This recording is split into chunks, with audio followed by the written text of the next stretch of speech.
flow is introduced because this will save a lot of money. Previously this was not there, and what happened was a lot of respins happened. So people went for the tape out or the production of the chips, and then they saw some failure, so they wasted a lot of money, right? So that's when they invented this conformal, like logic equivalence check, so that this can be earlier done in the flow itself, so that we are not wasting money on the respins, right? So that is the background of LEC, right? So there are two types of LEC here in ASIC design. So one is basically the RTL to gate, because you're converting the RTL to gate after synthesis, so you need to verify. And this gate level is going to be same till the route, which are the PNR database. Once you send the GDS, right? So until that stage, it's going to be the gate level netlist only, but the netlist will be different. So the next stage will be gate level to gate level netlist, because you're going to take it through physical design flow. So there might be possible of some issues there, right? So we have second one as called as gate to gate verification, right? So the flow is pretty simpler here. You just need to read both the netlist, like RTL, Verilog, and then you are just going to do compare, right? So we'll see how with respect to the tool perspective here, right? So as I explained, right, so why do we need this logic equivalence, right? We need to make sure the design confidence is there, and cost reduction, as I mentioned, because you don't need to do the respins, right? And sign off quality. Obviously the quality matters for any chip you are going to design, right? So that is one thing. And so as I mentioned, right, so what is the capability of the Cadence tool? So the Cadence has a tool called conformal LEC. The name of the tool is called conformal LEC, conformal logic equivalence check. So it is basically an industry leading tool, right? And it provides basically we call this as a formal verification, right? Synopsys has a tool called formal verification. This is similar to the conformal, right? With both the vendors, right? So formal verification is what they generally call. So what is the capability of this tool? So they do RTL to gate level comparison and gate to gate verification, and sequential and combinational check, how the sequential is behaving when you send some test vectors, right? And the last one is power aware verification support. So as I explained yesterday, there are some low power technologies which some chips are involving, right? You need to check that also. So the conformal has a capability to check power aware verification stuff, because in an advanced design you have low power concepts, so that requires additional things needs to be checked in conformal, right? So we need to understand how the RTL to gate works, and before getting into the flow, right? Because as I explained yesterday, similar to that, how the tool works, we need to understand, then only scripting and doing will be very simple. So I just give an overview of how the flow works here, right? So first flow is basically RTL to gate flow. It basically compares the original RTL design which you provided to the tool and the gate level netlist after the synthesis, right? And verify whether the synthesis transformations is equal to the functional RTL which you have done, right? Okay, and the next one is gate to gate flow. So we have post synthesis, we have some stages in physical design. So there the netlist also gets changed. So gate to gate flow used to check those comparisons between netlist to netlist, right? When do we use RTL to gate? So we use post synthesis verification, right? And we need to validate whether the constraints which we provided for synthesis, right? That, and one more thing is you do scan insertion. So what do you call scan? So in synthesis, I didn't cover the DFT aspect because that will be too much complex for you guys. So DFT is nothing but designed for testability, right? So how many of you know about the errors and flops? You might have studied in digital electronics, right? So the stuck-at fault, right? So you heard of this name, stuck-at fault, right? So what is stuck-at fault? Anybody can answer?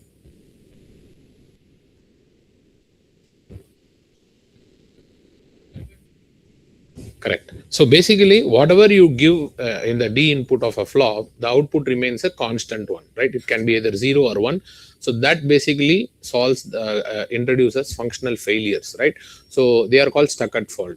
There are other issues also in scan, like many things, right? Not just stuck-at fault. We have, shift mode, like a lot of stuffs are there. So I'm not going to go detail. So basically, to avoid these things, what they do is they add something called as DFT feature while doing synthesis itself, so that what they do is they check the scan capability also in synthesis, so that you don't need to have a failure. So what they do is they send some patterns to the design, like 0000, and the output is expected to be 1111, right? So the ATPG they call as automatic test pattern generation, right? So the ATPG, the purpose of ATPG is you make the normal flop as a scannable flop. So how do you make the normal flop as scannable flop? You attach a mux to it, right? So basically the D input of a mux will be connected to the D input of flip flop will be connected to the output of the mux, right? The mux will have two input pins, right? One is functional, which is a normal input pin, signal input pin. Another one will be the scan input pin, right? What is the scan input pin? This is where you are going to send your test patterns, right?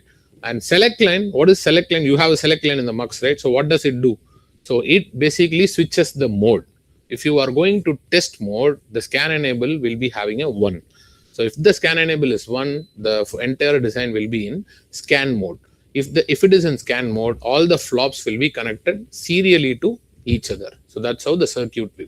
So how many of you studied serial registers, parallel registers, right? So you might have studied continuous counter shift register, etc., right? So that is a concept here they use in the DFT. So in the scan mode, all the flops will be arranged sequentially, so that when you send some test pattern, obviously when you get an output as a one pattern, all the flops are working fine. So you are confirming that. So that's the work of ATPG here, right? And so RTL to gate, it checks the scan as well. So that's what I'm coming to say here, right? So gate to gate, once we do the layout, we do gate level synthesis to the gate level, synthesis to the layout netlist. We do the comparison, and we will validate the clock tree synthesis and timing driven optimization checks. So all these things can be done using conformal, right? So same way like we did synthesis, how do we set up the database? How do we set up the tool, right? So basically you have something called as license configuration. So you need to have the tool installed in your thing. So we will set up using the LM license file. Then only everybody can invoke the tool, right? And just LEC command should invoke the tool for you. You can use -no GUI if you don't want GUI, right? And we need to organize the directory structure, and we need to have, like yesterday we had synthesis folder, we had inputs, RTL, constraints, like that. Similarly, in the LEC also, you will have scripts, logs, reports, and design data, right? And library setup. So there also we have the setDB library, right? In synthesis, same way here also we need to give the libraries, standard cell, and all the models required for the target process, because library has the functionality of each cell defined within the library. So the content of library, we will see it in the PNR, right? What does lib contains, left contains. So basic RTL to gate flow. So how do you read the designs here? So it's a very simple command. So first you read the library, as I said, -both. So -both in the sense, so they have a concept called, because you are comparing two things here. So one is golden, they call. So golden is always your RTL. Revised is always called as your gate level netlist. So you have two things. So that is why they call both. And the common thing between the both is obviously the library, right? So that's why they gave the option as both here. So read library both, and lib file, whatever the lib you are going to use, right? Whether slow or fast, doesn't matter, right? And then first one is basically the golden. Golden is nothing but RTL. So read design -golden. The format of what you're going to write RTL is Verilog. So -Verilog RTL design.v. And we need to set the module, right? Whatever the top module, because the design.v may be bottom up or top to bottom. We don't know how the synthesis tool dumped. We don't know, right? Because you may get from some other customer. If you design it, it's okay. But if some other design it, we don't know if the module name is top to bottom or bottom to top. So it is always good practice to do this. Set root module top, or the design name, the final design name of your module is top, right? For the golden. So similar way, we read the gate level netlist. Same command, read design. Instead of golden, we used revised here. Okay. And -Verilog, whatever the netlist which is there in your synthesis folder, synthesis output folder, we had written using write HDL command yesterday, right? So the same netlist will be given here. Same way, the set root top module top will be given -revised here. Okay. So that's the definition here, golden design and revised design. What is the difference, right? So what is the next step? So what the important point is, basically you have the conformal works in a way called key points. So what are the key points here you are going to compare? So obviously you will have an input port, output port. They are key points, and flip flops, right? And latches if you have in the design. So they are the primary key points, right? They call it as key points. So first step is they make it as a node. For example, if you have an input node, combinational logic, and flop, so they will have a node to node and then some cone formation. Likewise, we'll have thousands of cone in the design, right? So each of the key point in the RTL will be mapped to synthesis. Suppose I have an input port I have an input port I in the netlist as well as RTL. The tool will try to map this. So that is the next step here. So far the system mode was in a setup mode, because you are setting up things for the LEC comparison, right? Now you are entering the actual logic equivalence check mode, where you are going to actually map the key points and compare it, right? So that is set system mode LEC. So that is a compare set system mode.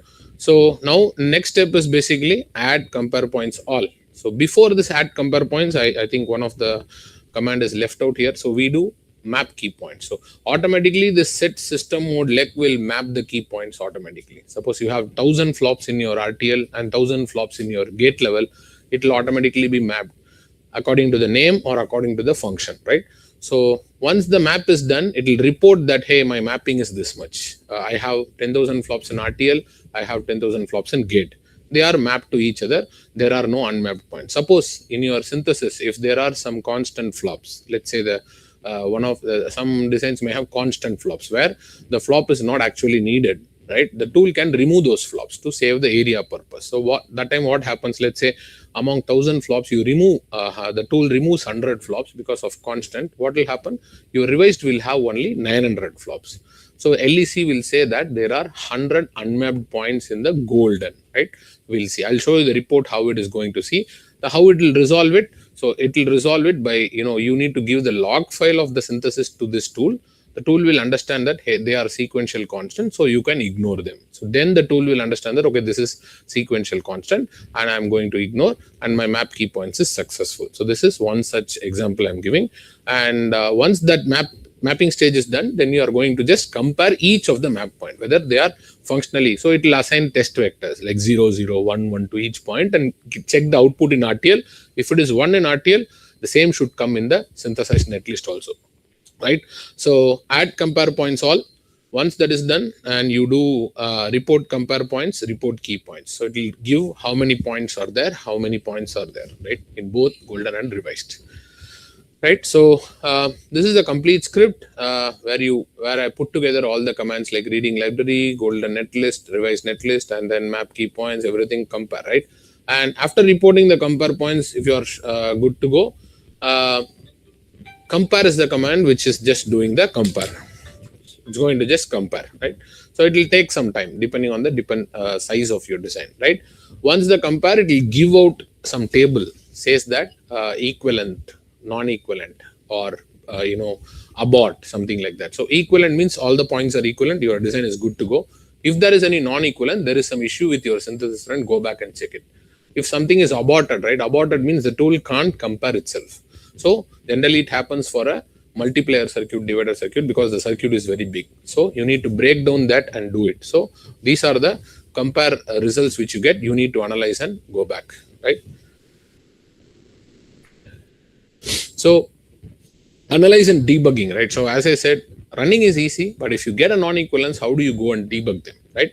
So we need to do the comparison summary. We need to study the comparison summary first to locate what are the failing points. So you have thousands of points, let's say 200 are failing, right? You need to understand what are those 200 points, right? So we need to open the GUI and we need to see the mapping manager and see what are the key points and trace back in the GUI and see what went wrong. So that's how you need to debug, right?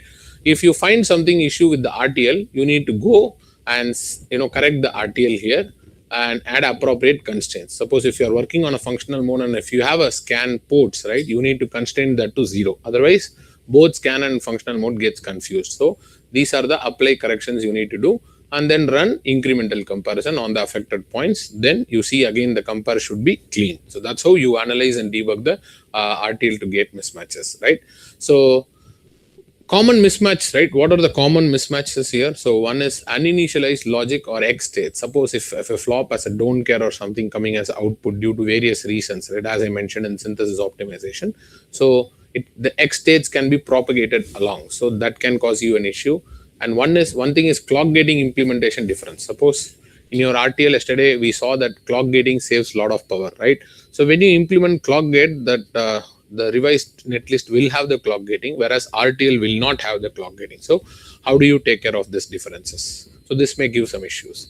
And similarly, synthesis optimization side effects. So synthesis, sometimes it optimizes very badly that the tool optimizes the entire flop and combinational logic so that you cannot compare them. So that is one issue. And incorrectly constrained. If the constrained black boxes, I mentioned about black boxes yesterday, right? So the thing which cannot be found in the library will be black box. If you don't constrain them properly, you will get some errors, right? So what are the debug commands we use here? So aborted, if there is any multiplier or divider, use report aborted. If there is any non-equivalent, we use report non-equivalent. And diagnose is a command which will give you some comparison. Tool itself will analyze and say, hey, go and look at this point. This is having an issue in your synthesis. So you need to go back to that point and analyze points, right? So that's the analyzing and debugging the RTL. So scripting commands, I won't go much detail, but we'll take a look at it one by one, right? So similarly, gate to gate. So the same thing, same script is going to be the same for RTL and gate level. Only thing is that the read verilog command will be having a synthesis netlist at the golden. On the revised netlist, we will have post layout netlist, which is coming after the physical design, right? So that is gate to gate methodology. So you can do it at 4 stages. So in the PD, we have a lot of stages like floor plan, placement, clock tree, which you are going to see it in a short while, right? Post route and post ECO. So at every stage, we do the LEC and make sure that LEC is clean. So gate to gate has at least four sections in the PD, which we need to do it, right? What are the key difference compared to RTL to gate? So both designs are gate level here. They don't have RTL. So it is pretty easy and fast. You're not going to face some issues. Naming convention is almost similar. Synthesis may change your name, but PD doesn't change the name, right? So that is one similar naming conventions. And physical design effects present. So physical design may add some buffers, inverter, or change of logic also. So that effects can be present. And typically faster verification because of gate to gate, right?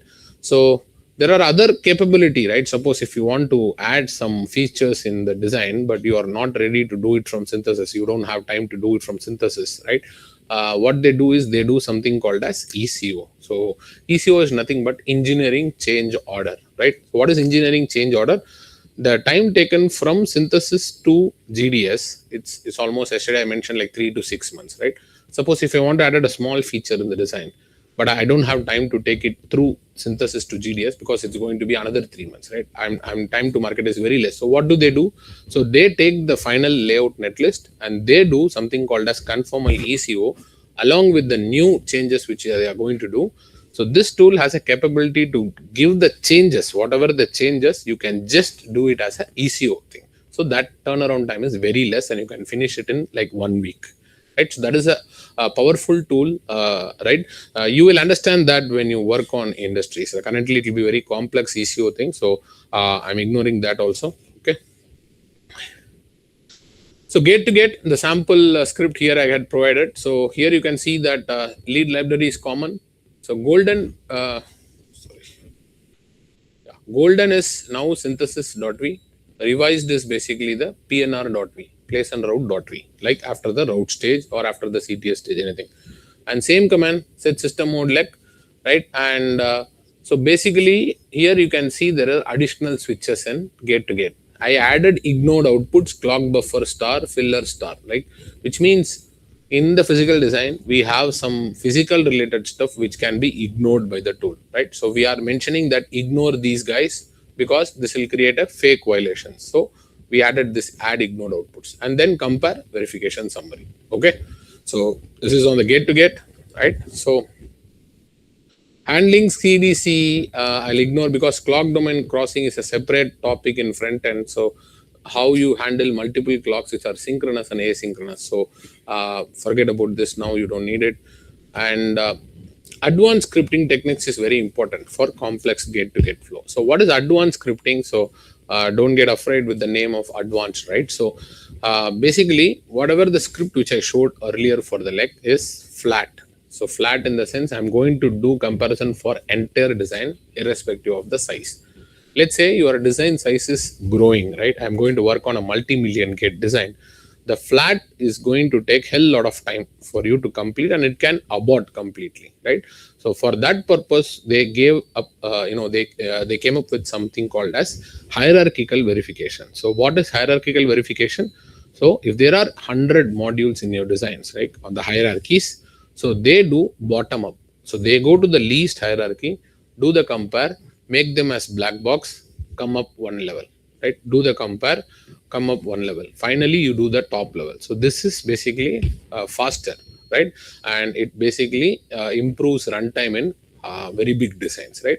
So advanced scripting techniques, they have higher compare. So that commands is basically we have set higher compare mode on the both, right? And here you are giving partition, right? As I said, you need to split the design so that it will be easy to compare.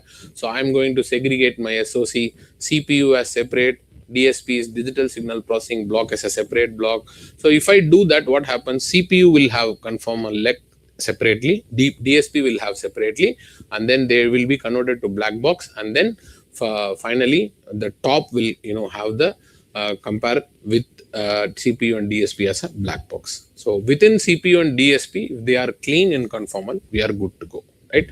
So this is the hierarchical verification, right? So conditional compilation, right? So you know that yesterday I mentioned about parameters in RTL, right? So they call something called as defines. So if the defines, let's say in this case, synthesis is the define the RTL folks is mentioning, right? So they have that if you are going to do ECO from synthesis stage, you need to mention this if verification mode and then read design and use set ECO mode. So this is for the mainly the ECO mode purpose. Okay.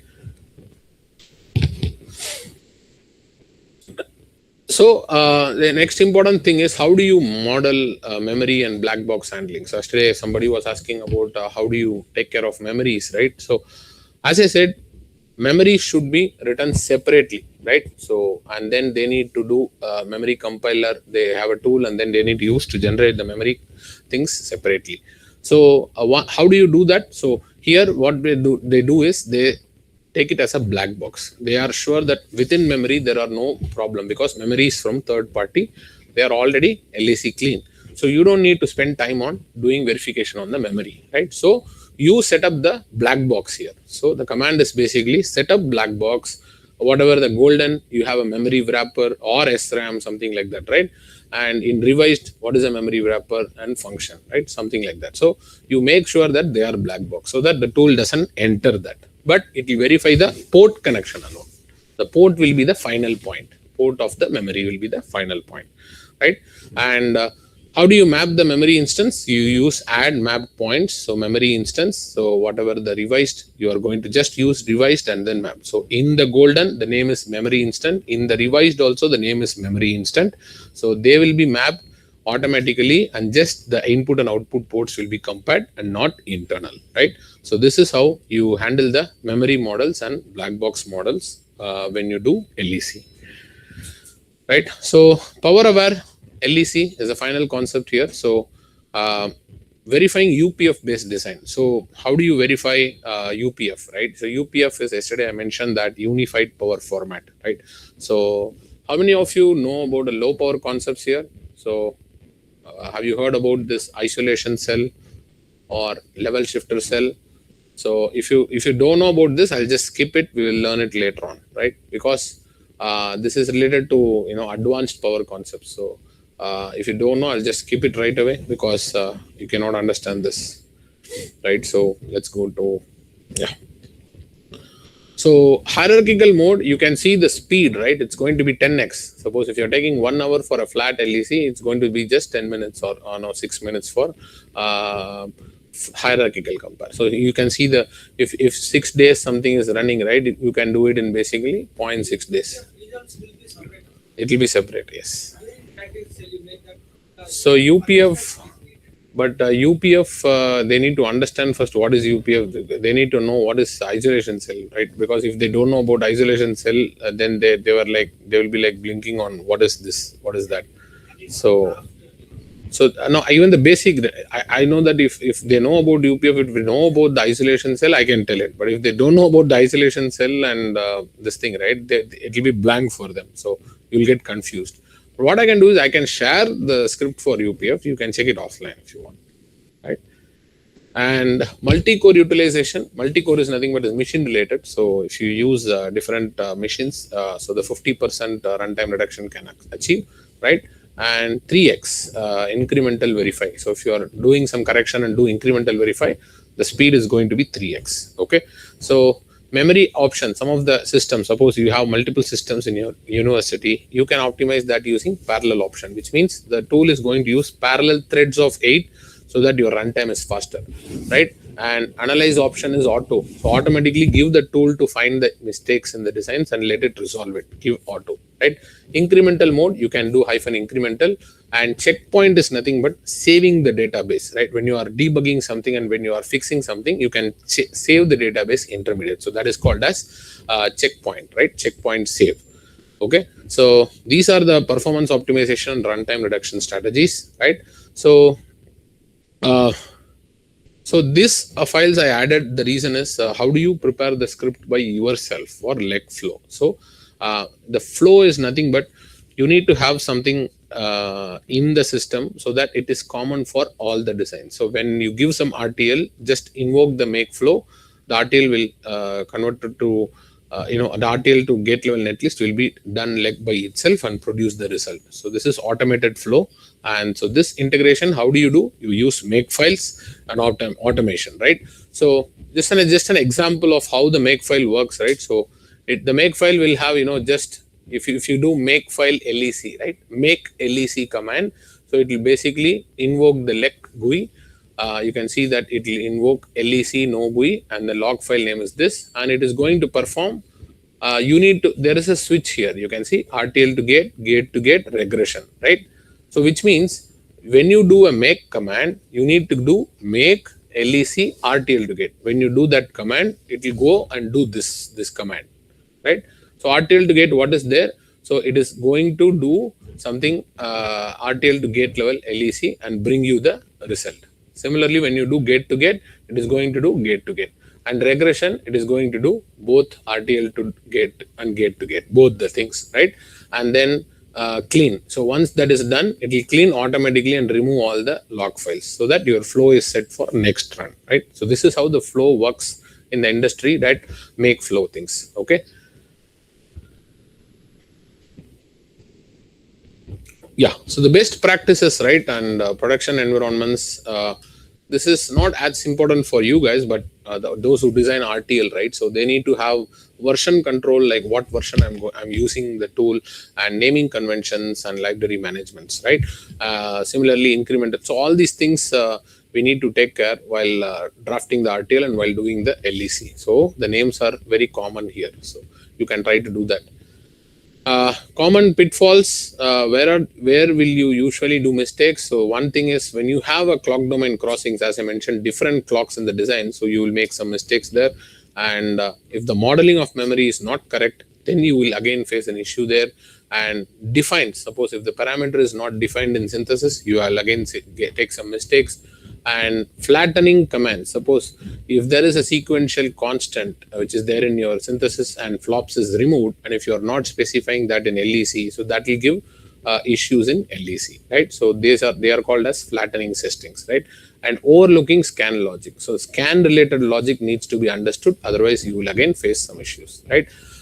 Success factor. So how do you make sure your design is clean? So you start early LEC in the design flow. So as soon as you do synthesis, try LEC and make sure it is clean, and use the automation techniques and make flow so that the flow is already set and you can just do a push button thing, right? And you need to make sure that the process is clean, right? And the ownership is with you so that you don't make any mistakes, right? And script, if there is any update you wanted to do, you need to do it in a proper way, and maintain it and share the knowledge, right? So this is how the best practices we follow in industries. Okay. So that is it on the LEC side. So any questions on LEC? How many of you feel it is very complex? It's okay. Just raise the hand. It looks complex, but when you start working on it, it is pretty easy actually, right? So don't worry about that. So uh, because these are all, I don't think the university folks do it, I guess. So LEC, they do synthesis, they do PNR, but LEC, I haven't seen many people doing it in the university, but you can try doing it. It's pretty cool tool actually. So if C2S is there, you can try to log in and you can try to do it. Try to understand commands, and you can open the GUI yourself and see what is there, how the gates are represented, right? It's a very good tool actually. Okay. So what we'll do is we'll start with PNR, and we'll take it through the LEC and the LEC session in the later on, right? So I'll go to the PNR section. So next slide.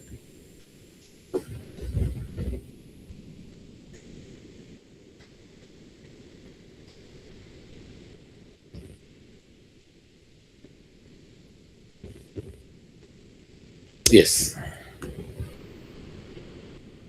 So any questions before I move here? So the front end, like the mid end part is clear, synthesis and LEC. The crux is basically you're just verifying logic equivalence. That's it. So any questions?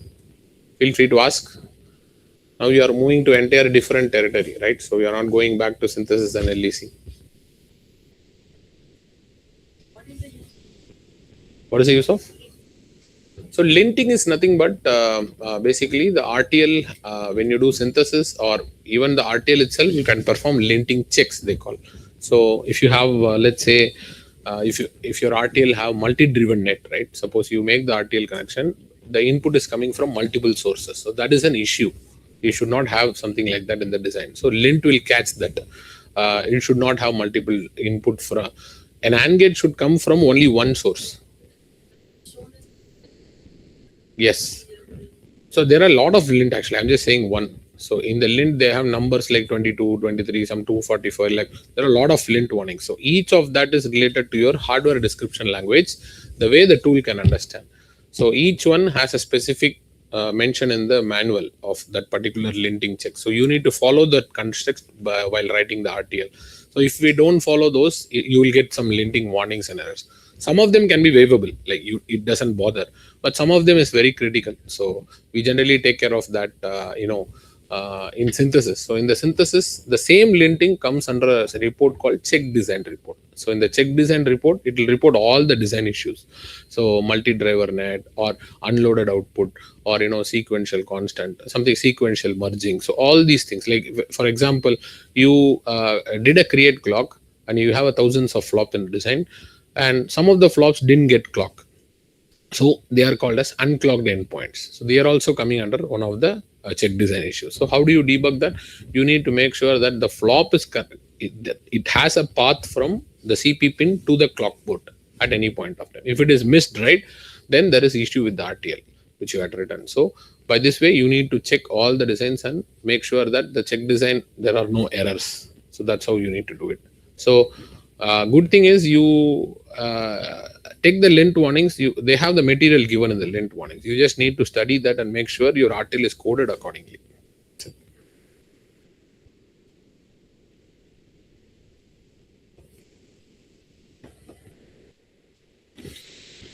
Okay. Warnings can be ignored. Yes, most likely errors should be done. Warnings can be ignored, but those warnings also we need to document it and have it in place. Suppose some warnings maybe like maybe cause issue in the later stages like synthesis or something. So along with synthesis, if they are clean, we can ignore the warnings.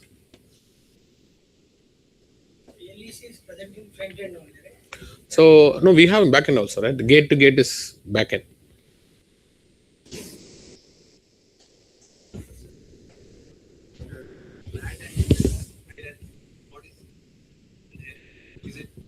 So flattened hierarchy is, let's say, basically, I'm going to do a design, right? And let's say I have 10,000s of transistors in my design, or flops on the design. It's like multi-million gate design. So flat is nothing but you are all going, you will not have any hierarchies. Everything will be flat, which means all will have a same name, like slash slash slash slash slash, something like that. Whereas hierarchy means you will have modules, separate modules, right? So when you do a flat, what happens is, at any point of time, any cell can talk to any cell. So the design is so big, so you cannot handle this. So hierarchy means you divide that as a blocks, so it will be easier to handle the block level and then compare it to the other block. So hierarchy is basically having easiness while implementing. So that is the difference actually. So the hierarchy is Reverse. So synthesis, you have both things. The synthesis, how it works is, if you know the RTL, let's say I have a top level design, I have a memory unit, I have a CPU unit, I have a DSP unit. If I'm going to do a flat synthesis, I'll have only one RTL, or all the RTL together I'll get as a only one netlist, just the top.v. Whereas if I want to do hierarchical, I'll have a DSP.v, I'll have a CPU.v, I'll have a memory.v, and I have a top.v. I need to read everything together. So that is it. And the advantage of this is, instead of doing flat, if you do 4 parallel synthesis on CPU, DPU, it will be faster. So that's the thing on hierarchy. also one thing about black.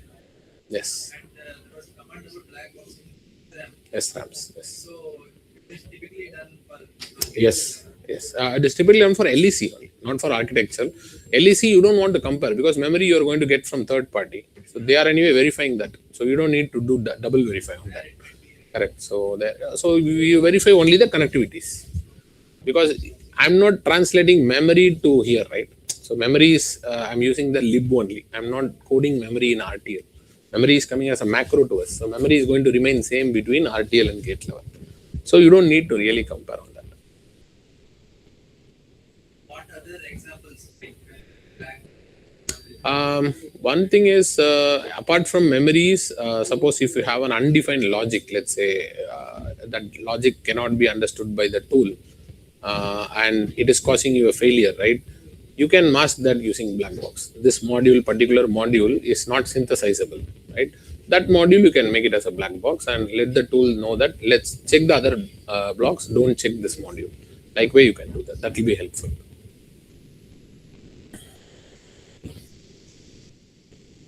Any more questions?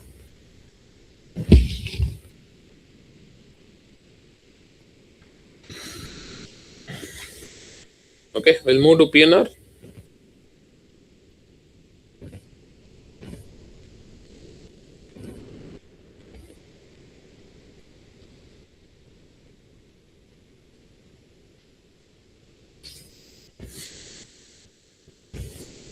Okay, so how many of you are familiar with backend and PNR here?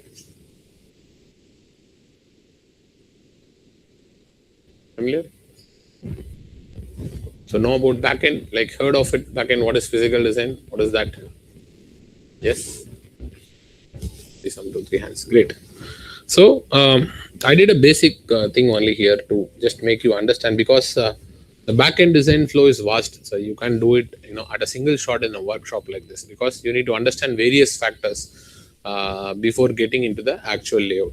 So what I'll plan for today is basically to cover the theoretical part. You need to understand lib, lef, and everything, right? And then we will see what stage we can do cover today and like in the workshop, right?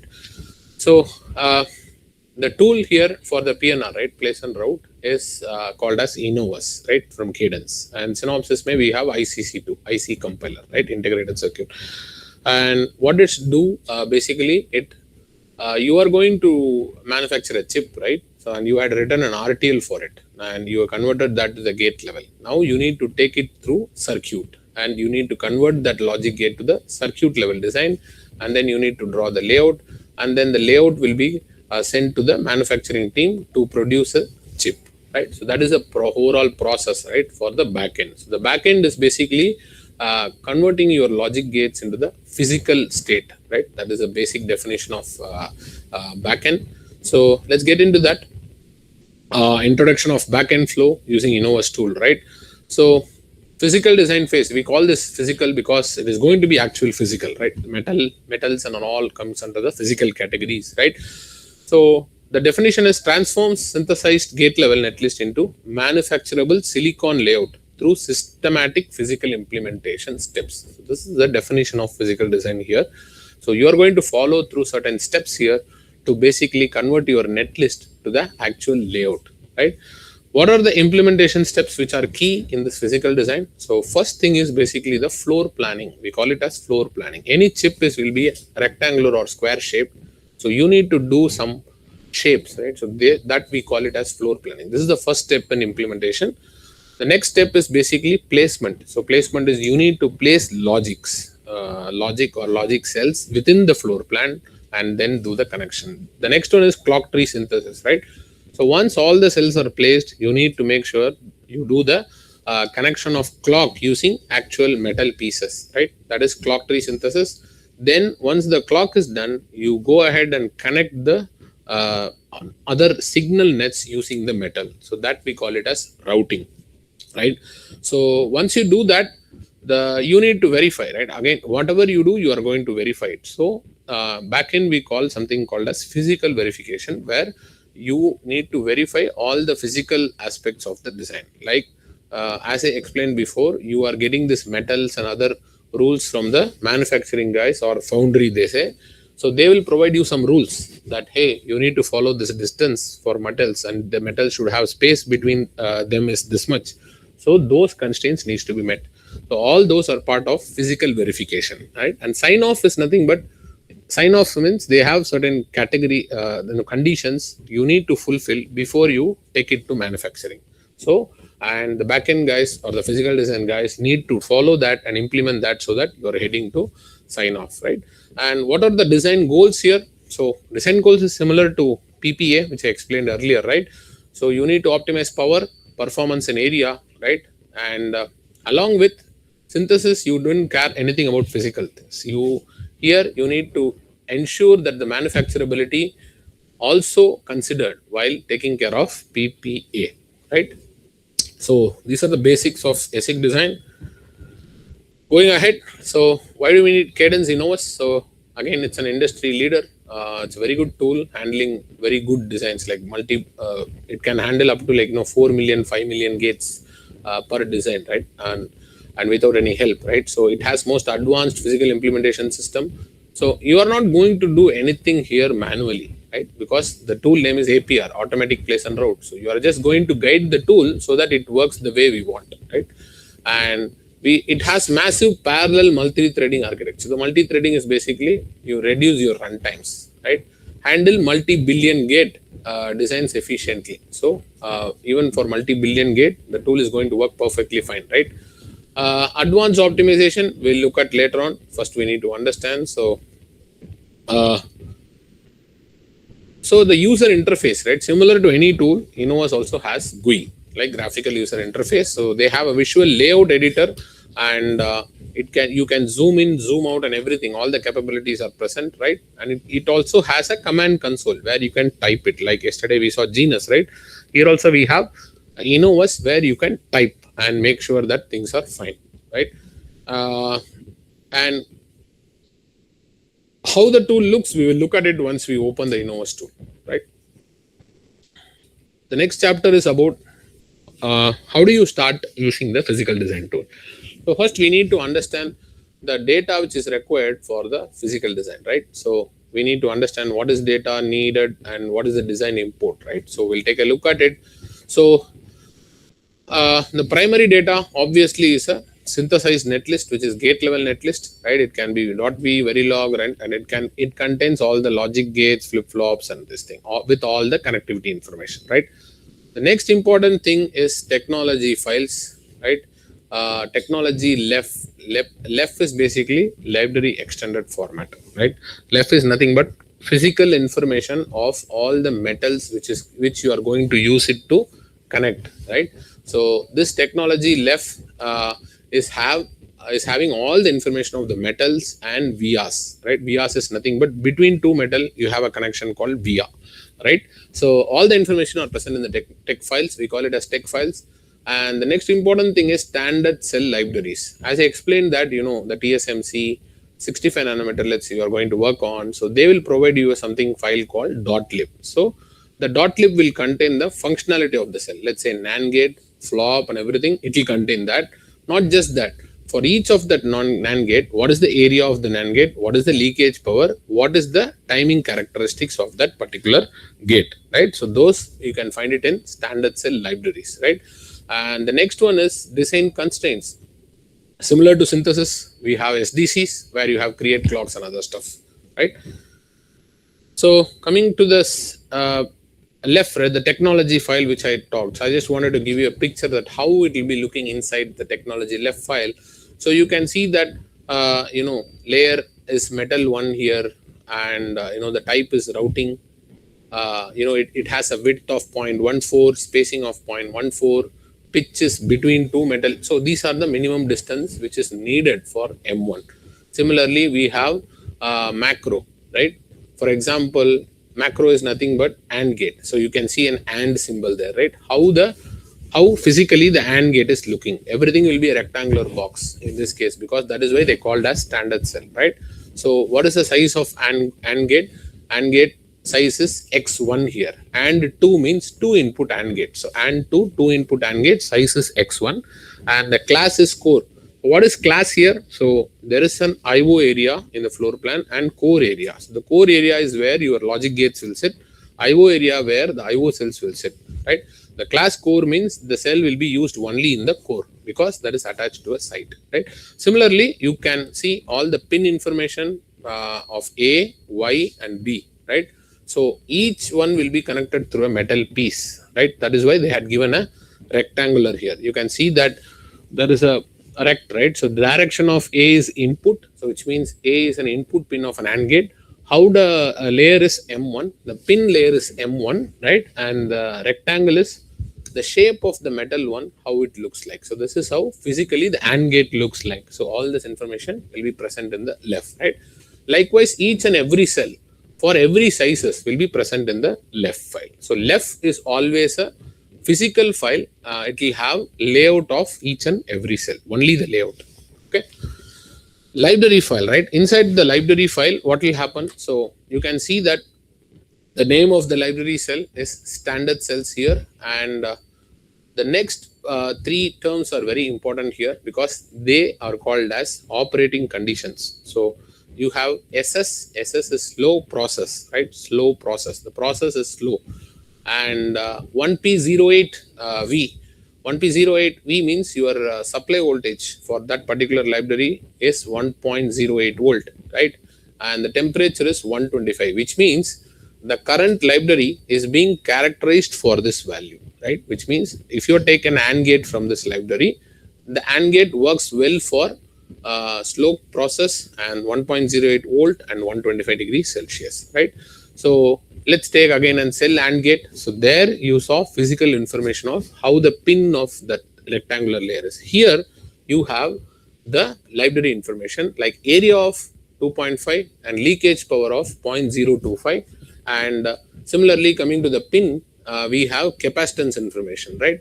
And pin Y output will have load informations. You can see that function of that is A and B mentioned here, right? Function means logical value. So the library will be taken, an AND gate function will be taken from this .lib file, right? And what is the delay value of that? It will take from the table which is there. You can see a cell rise table here. So from it has an index 1 and index 2. I said that it is input transition and output load. Based on the input transition output load, tool will take the value. If it is falling under the 0.01 and 0.01, it is going to take 0.05. If it is falling under 0.05 and 01, it is going to take 0.08. So that's how it takes basically. If it is outside this table, it can either interpolate or extrapolate, right? So this is the library attributes. They have process corner, voltage and temperature, and cell characteristics. Okay, got it on the library file. And your gate level netlist. So everybody knows how the RTL looks like, right? We saw that always at POSIX and something. How the gate level looks like. You converted that to technology dependent gate level, right? Now you can see that module is top module, right? And input is clock, reset, and data in. Output is reg, data out. Wire is N1, N2, N3, right? Now, for the top module, what is the functionality? It has four combinational cells. One is an inverter, one size x1 size, and two input AND gate x1 size, and one flip flop which is x1 size, and one buffer of x2 size, right? So this is the logic of a top module. You can see all the buff x2, dff x1, and is from the library, right? In the RTL, you will have the actual formula. Like, for example, if you have an inverter, you will have the function of inverter in the behavioral mode, right? So this is how the gate level netlist looks like. One of the projects here, you can see that NAND and how the things. So you can take here, right? So in this right side, if you look at it, right, you can see how the module is defined, top module, and how the NAND gate is defined, input and output, and how the NAND function is defined, right? So you can take a look at it and understand. So now you understood, okay, what is library, left file, and gate level netlist. So these are the tech file and all. So we need to do an import design in Innovus so that you take it forward to physical design flows, right? So what is the first step you do?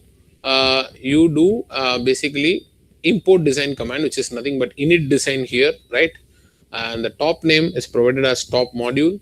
Verilog is design.v. Left is tech left, standard cell left, whatever. So tech left is all the physical related information, and standard cell left is all the standard cells like logic gates left.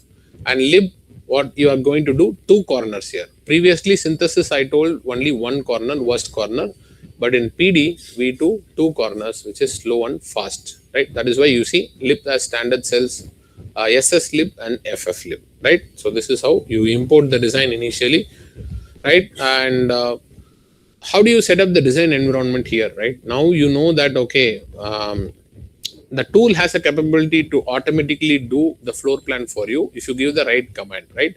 So you mentioned that, hey, I have an area from synthesis report, and you imported that using the previous command init design. Now the tool knows the design information that it has these many cells and these many areas. So what it will do is it will do utilization based. So what is utilization?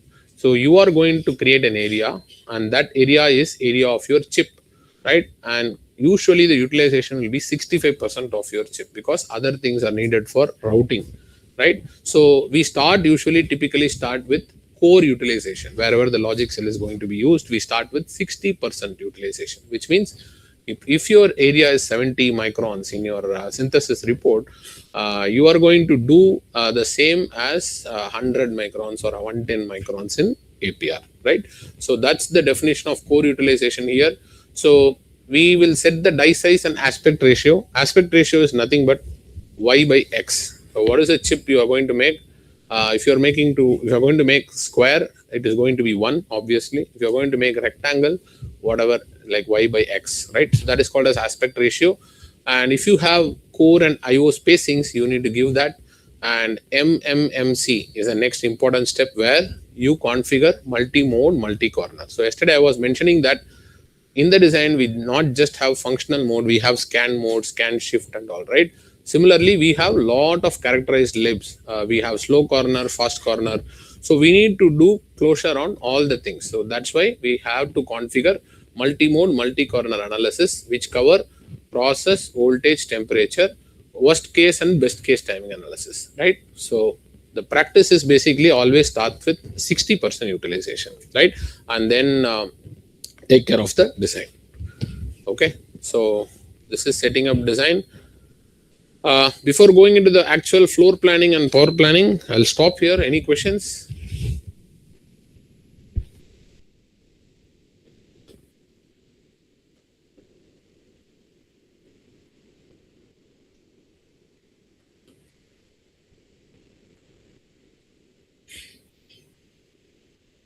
Any questions? You guys need a break or something for 10 minutes?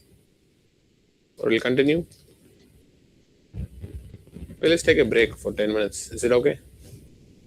We'll take a break for 10 minutes and join, right? Set up the things. Floor planning will import the net. Yes, we imported the already net list. Now you do the floor planning with respect to the net list.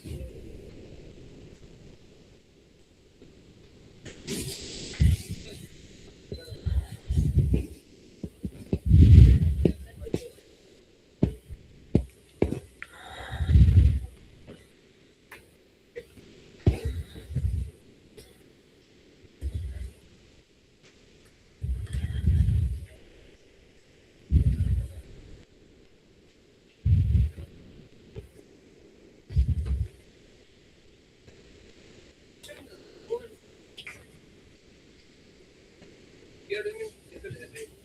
So that slow also usually we do it in analysis time. Yes. So how will this know what is working? So that is why we use the library accordingly. So when you do the design itself, you analyze all the corners, extreme corners. So you take the library which is already characterized and provided to you, analyze, give this multi-mode, multi-corner way, you give this library to the tool so that in each corner you need to make sure the timing is clean. So the library itself will have the Will have this, yes. For example, fast corner may the delays will be much faster, like 10 picosecond, whereas in the slow corner the same cell will take 30 picosecond. So in both the cases, if you analyze this, you can get the better result. So you need to close accordingly.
అంటే వాడు ఇంకా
Okay, let's get started.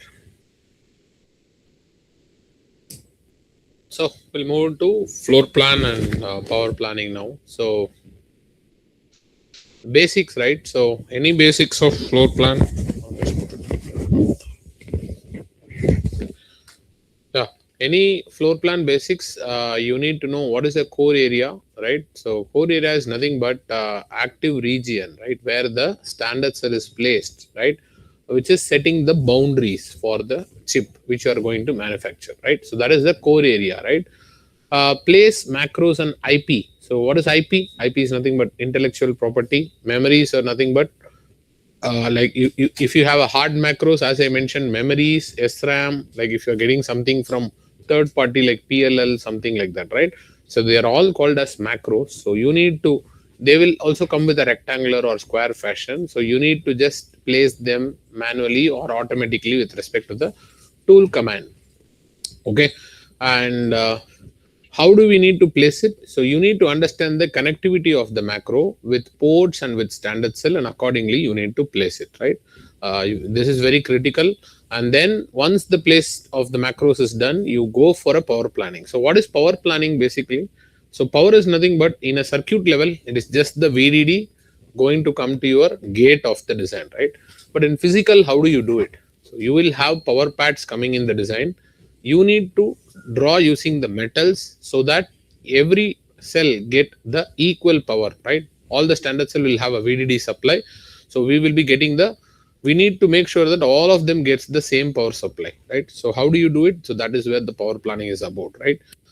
So the GUI walkthrough, right? So in the GUI Innovus, generally it's very easy. Like there is a floor plan switch here. So you will just need to click on the floor plan and specify floor plan. You give the area yourself, and there is an option of utilization there. You give 60% utilization. Tool will automatically calculate the area of its own because it's already read the net list, right? And you can configure the core parameters like what is the core utilization ratio, and we need to specify some margin. So you can see an IO ring on the right side, right? And between the IO and core, you need to have some space defined, right? And you review the visualize the floor plan in the GUI and then validate and make sure that you have spaces for signals to be routed, right? So this is on the visualization and validation, right? So power ground network design. So power ground network design is very, very critical because as I said, each and every standard cell should get a proper power. Otherwise what happens is, if the some of the cell is getting low power, you will have something called as IR drop. So IR is nothing but current in resistance, right? So V equal to IR, so which means voltage, so voltage drop. If you are sending 5 volt to standard cell, the standard cell should receive at least 4.93, 4.94. Like it's about like 5% error margin is okay, but it should not get 4.5 or 4.6, which is drastical change of zero point 0.5 volt, right? Which is going to cause timing issues or any like a lot of issues, not just timing issues, right? So for that, what they do is I didn't have the layout picture though because many of them are confidential, so we cannot take it. So roughly, I just gave some AI command, so it generated it, right? So you will create something called as a ring structure. So ring structure is you created an IO area, you created a core area. So between the core area and IO area, you just form a ring patterns, right? Using the higher metal layer. So when you form a ring pattern, right, you can easily connect the ring to ring using the metal pieces horizontally and vertically. So when you do that, you can easily form a checkerboard kind of things. You will have square pieces kind of thing. So this ensures that your power supply at any point of time can go to this ring and go to the standard cells, right? So that is the power ring structure which we define. And via strategy, what is via? As I explained, that between two metals, you need a piece to connect it. So that is called as via. So we need to have multiple vias so that the resistance is less because again to reduce the IR drop, the resistance need to be less. So when the resistors are in parallel, the effective resistance is always less. That is the reason we use more vias. So more resistors will be in parallel. So effective resistance will be reduced, right? So this is on the via strategy. Uh, so that is it about the floor planning and power planning. So when we do the actual layout, you will understand how the power plan looks, right? So chapter 4 is about the placement, right? How are you going to place and what are the options available, right? So the first thing first is basically standard cell placement. So what is standard cell placement here? So you are obviously going to have the cells from the library which you loaded, right? So you need to place them in the core area which you had generated right now. So the command is just place, right? Place design. That's it, right? So what it is going to do? It is just going to do cell placed in horizontal rows within the core areas. Okay, aligned to the power rails with consistent orientation, right? So this is pretty complex to understand for you guys because uh, I created a power structure, and when you create a floor plan, it creates something called as rows, right? It creates multiple rows like 1, 2, 3, 4, right? The reason is the standard cell, all the standard cell will have same height. So which means flip flop, buffer, OR gate, everything will have same height, but the width will be different, right? Because of the size of flop is big compared to a buffer, but height is same for all, but only width varies, right? Why do we need to do that?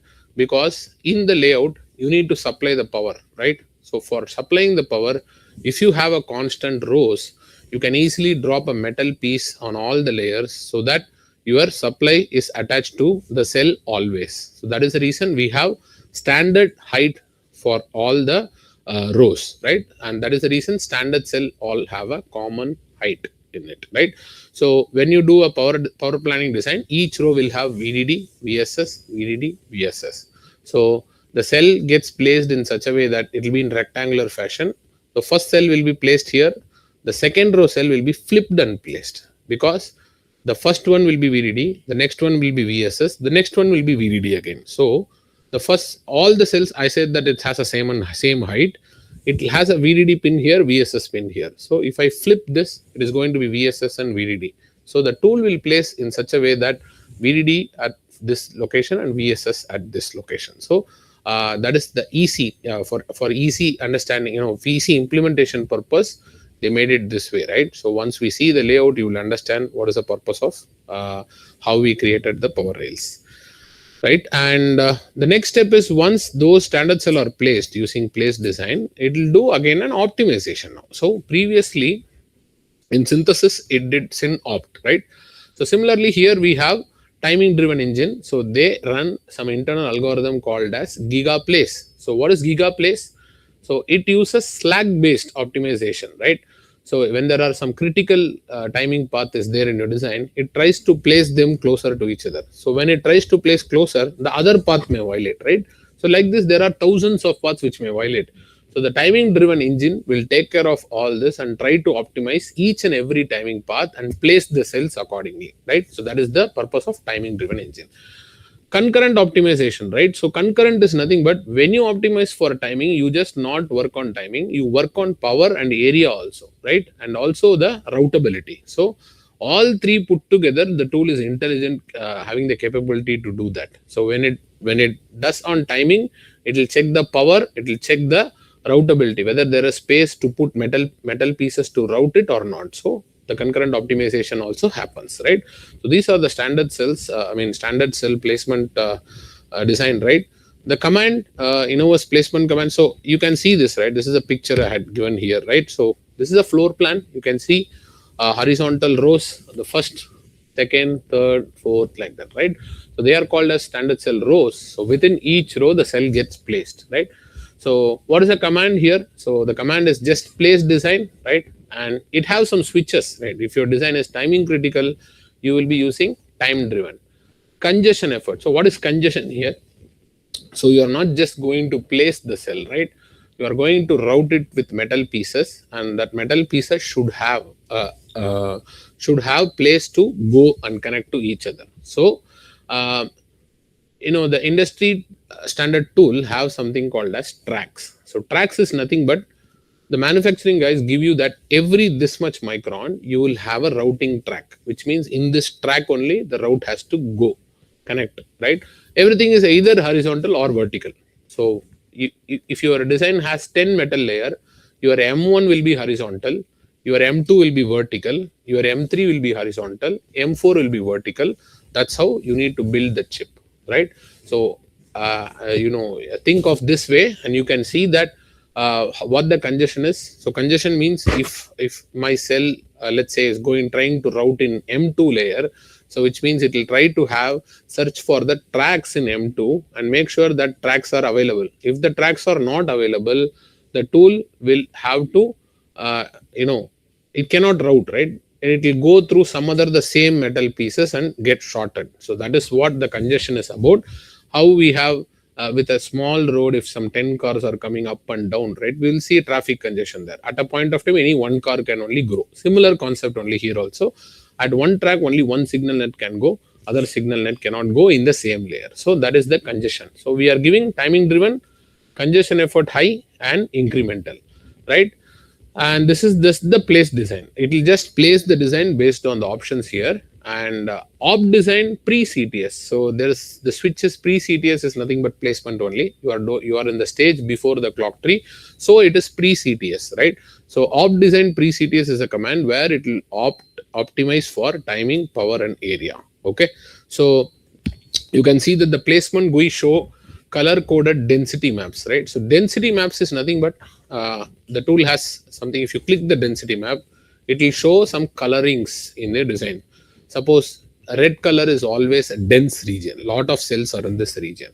Yellow means little bit okay, blue means okay, green means totally fine, which means green area the cells are spreaded, whereas red area the cells are too close to each other. So when the cells are too close to each other, when you start routing or connecting the metal pieces, you are going to get congestion, right?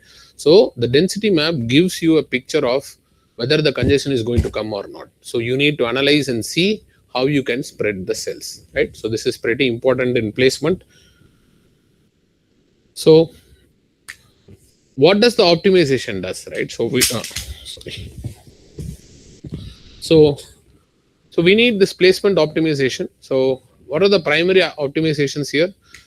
Pin access optimization, right? So a cell can have multiple pins, flip flop or multi bit flip flop or any AND gate, which is like 6-bit AND gate or something like that. They have multiple pins, right?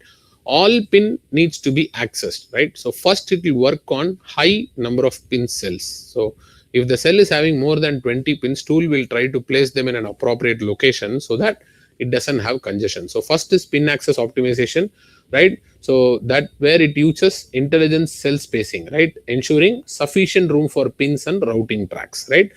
Why? Because you need to prevent access violation during routing. So when the route stage is coming up, it will try to use the metal piece to connect to the pin. You should have space for that. So that is the purpose. You need to do pin access optimization in placement itself, so that when you do routing, you are not facing any issues, right? Second is congestion management. So you, as I explained, there are a lot of congestion issues might pop up. So how do you do it? We spread the cells, right, and redistribute the cells. The tool will do it. You just need, if the congestion effort is high, tool is going to do redistribute the cell and spread the cell, right, and from hotspot and create uniform routing demand across the die. So that is the congestion management, right? Third point is ECO placement. So ECO placement is nothing but if there is any violation, the tool does engineering change order itself and it tries to place the cell automatically to fix the violations, right? So these are the important optimization which is happening in placement optimization. Okay, so before going to CTS, any questions on floor plan, power plan, and placement? Any questions? Or I don't understand anything?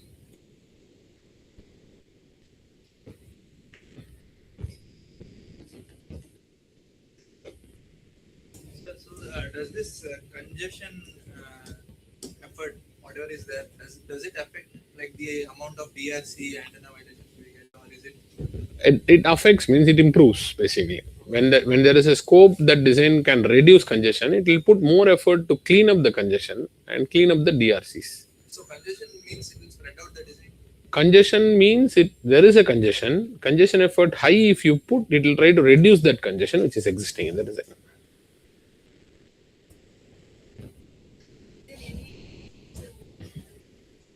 So see, in an industry you're working on multi-million gate, right? So you cannot place them manually. all the multi-million gates you cannot place them manually. So you need to go through automated placement only. But what you can guide is using hierarchies. You can create something called as bounds. So bounds is nothing but I want this module to be here. You can specify that region so that that module cells all will be placed there. Similarly, other modules I need to be placed here. You can specify that. That option is available.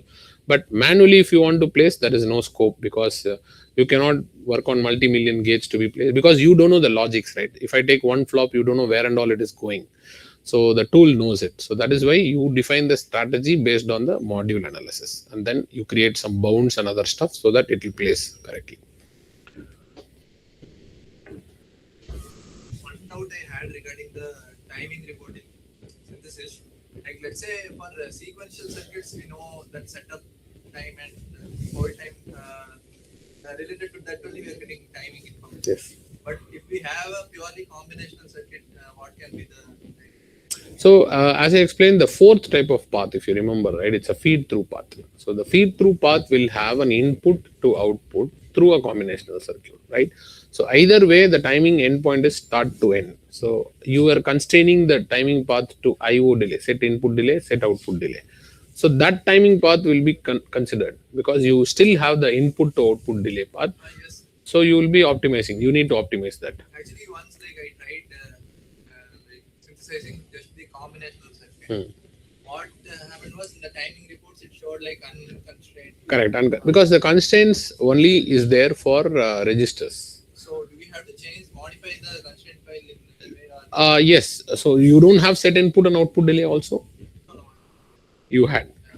So if you had, how the combinational circuit is there? What is the input connected to and output connected to? There is no registers in between. That is fine. But Completely combination. completely combination. Does it connected to the ports?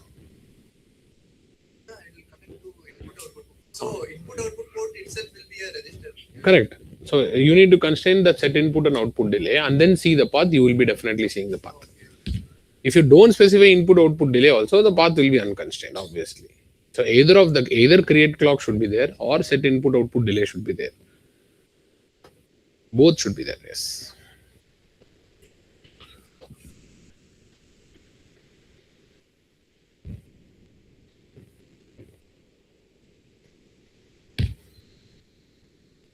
Okay. So what I'll do is I'll stop here. So we'll go back to the same thing like yesterday, and we'll download the same counter thing. There is a LEC flow. We'll download that from the GitHub, and we'll try to do the LEC now, and then we'll try to take the same thing and do till the floor planning and power planning, right? So that way, the CTS and routing is a it's a vast subject, so which you can cover later on. So you will not understand now, right? So we'll cover that, and I think. We should able to do that in 1 hour, I guess, right? So the same link GitHub yesterday, in the same sense, you downloaded everything, I guess, right? So go to the conformal, the logical equivalence check folder, and follow the steps there, and see if you have any doubt. Let me know.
counter dot do is a primary file, primary like run file which you need to run. So you can open that and do the gf. You open using vim, right? And then do gf and see whether all the paths are correct, and give to your synth netlist which you generated yesterday, right? And then try to run it.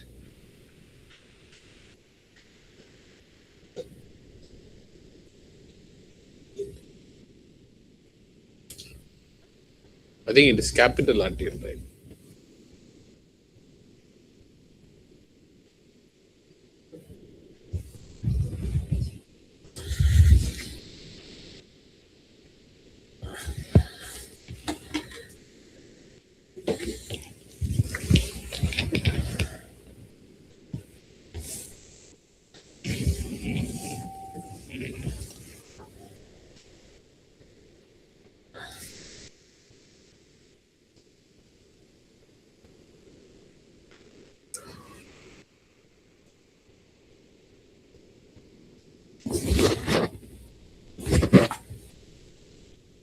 If any doubt, let me know. Okay, just call me.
Sir, command not found.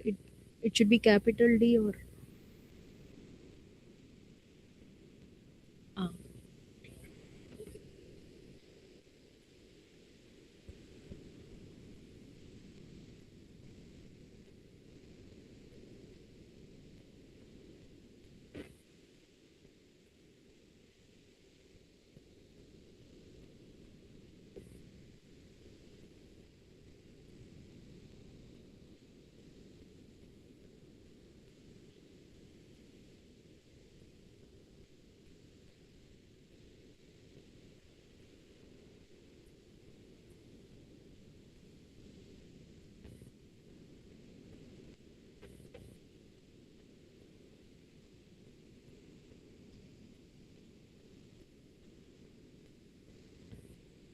Are you guys following or do you want us to repeat? Repeat. Actually, like yesterday, the path is not proper in your do file, counter.do. Can you open that file? Are you able to open it as a notepad? You need to edit the path because your synthesis. You can find this equivalence checking folder. So inside this equivalence checking folder, you can find this file counter.do. Okay, their paths are wrong. The RTL is given as given in small letter, small RTL. Change it to capital RTL. India. Here. Mm. So we have to make some modifications in that file. So in line number 3, that is not small RTL, capital RTL. The folder is named as capital RTL. So change small RTL to capital RTL. And fourth line, synthesis, yes, capital. And counter underscore netlist. And the location where the output is stored, you have to check that also. Counter underscore netlist dot v is your output netlist file. Kindly check whether the name is same, otherwise please modify. You understand? Go to this equivalence checking folder, you can find this file counter.do. So in that counter.do file, please make these changes. Capital lib, lib. The folder is not small lib, capital lib, and it is not small RTL, it is capital RTL. And then synthesis, yes, capital. And then counter underscore netlist dot v is your output netlist file name. So make these changes and do save. And then in that equivalence checking folder itself, invoke the she shell, CSH, and then source home install CSHRC followed by LEC. So once you get this cadence welcome note address, you have to type LEC. So this window will pop up. Are you guys following? Counter underscore netlist dot p. Is it correct? Just check it. That you remove. Underscore DFT you remove from counter dot underscore netlist dot b. Remove that underscore DFT, save that file. And once you have done, invoke C shell and then source home install CSHRC in this logic equivalence folder. Once you get the welcome note, type LEC. This window will pop up. Okay, then go to file, LEC small. LEC small. This window will pop up. Once it is done, go to file, do file. In this GUI, file, do file, select counter.do. Select counter.do. Do file you select. And then OK. That's it.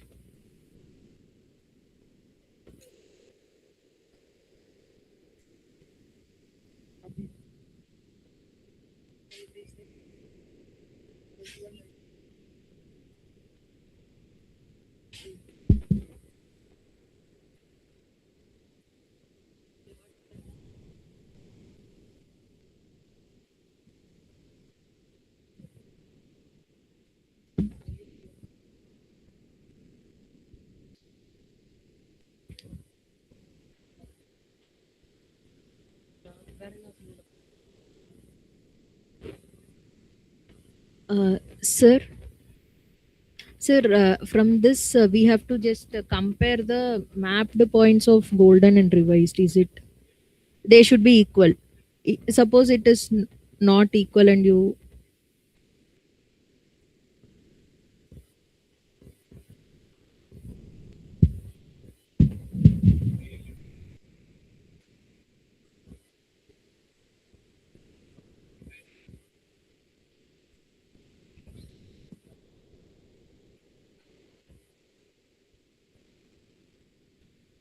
Sir, sir, mic.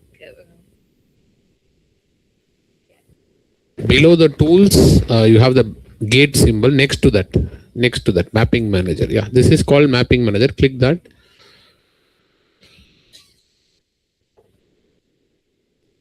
Yeah.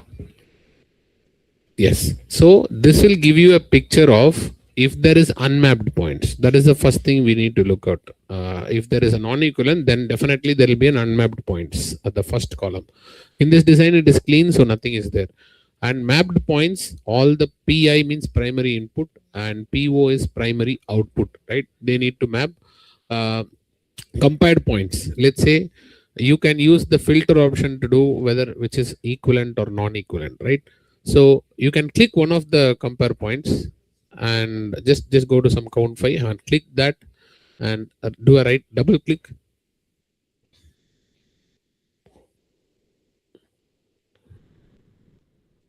Can you do right? Yeah. So diagnose. Click diagnose.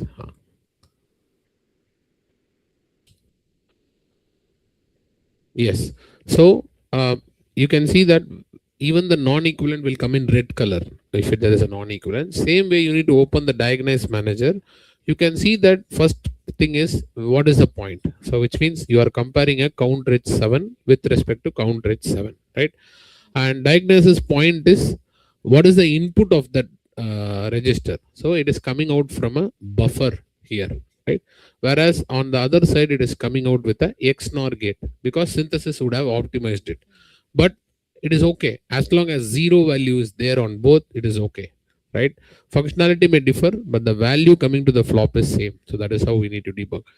And next one is corresponding support. So what is the support you have? This count rate 7, you have a same type of 7-bit counter or 8-bit counter. It is same. If you have non-equivalences, you will have non-corresponding support coming in. So you need to know whether the buffer or inverter, they will come here, right? And in the error candidate, it will point that which is causing error. So you need to click that. And if you want to look at in the GUI, you can just right click and look at the GUI also, like how the logic is working on. And so next to that mapping manager, you saw the gate symbol, right? That will give you the logic mapping. You can click it and see right now on how it is.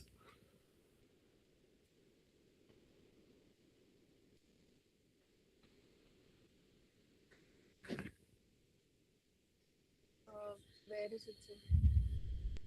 Go to that link, the original terminal. Yes, yeah. Next one, the left one. Yes. So here you have the gate manager, so you can give the gate link. Just the right click of any count 7 or something. Yeah. Schematics. If you want to look at the GUI for what is the gate and other things, it will open schematics. Otherwise, if you know RTL very much, you can do source code. Source code is basically the code for that. Sir, if there is any issue, can we change the netlist here? You can't change it, but you can try to change the value. For example, 1 to 0, you can try to change and you can see if it is getting equivalent or not. So which means if something is getting 1 and something is getting in 0, you need to debug why the 0 is coming. It may be due to some inverter or some flop or something. So you can't change anything here, you can just analyze. So there is a command called analyze non-equivalent. So that will give you some wordings that this might be the probable reason. Go and check in your netlist, right? So that time we need to change some models. And so what I'm saying is enable clock gating in your synthesis, right? And then redo the synthesis. The synthesis output will have clock gating things now. Use that same netlist in this LEC. You will get some non-equivalences, right? When you get some non-equivalences, the tool doesn't recognize clock gate because the clock gate is not present in RTL. So that time we use something called as set flatten model. So that is an advanced thing basically. You do that clock gating is true, which means in the revised alone, the clock gating will be there. You tell the tool. So it will recognize the clock gating alone and it will mask it. It will not compare. So then it will assume that okay, clock gating, it will go a through pin. So through pin in the sense it will assume default one value of enable pin so that output is similar to the RTL. So this, and it's like a pass through cell. So set flatten model have multiple things actually, not just clock gate. It has sequential constant, sequential merging, and latch folding and latch, like multiple things are there. So that you can understand in a big designs. In small designs you won't get it. In a big designs only you will get those things. How we should use that and all. So basically, we cannot change the netlist. You have to again come back from the synthesis. Yes, correct. You cannot change the netlist.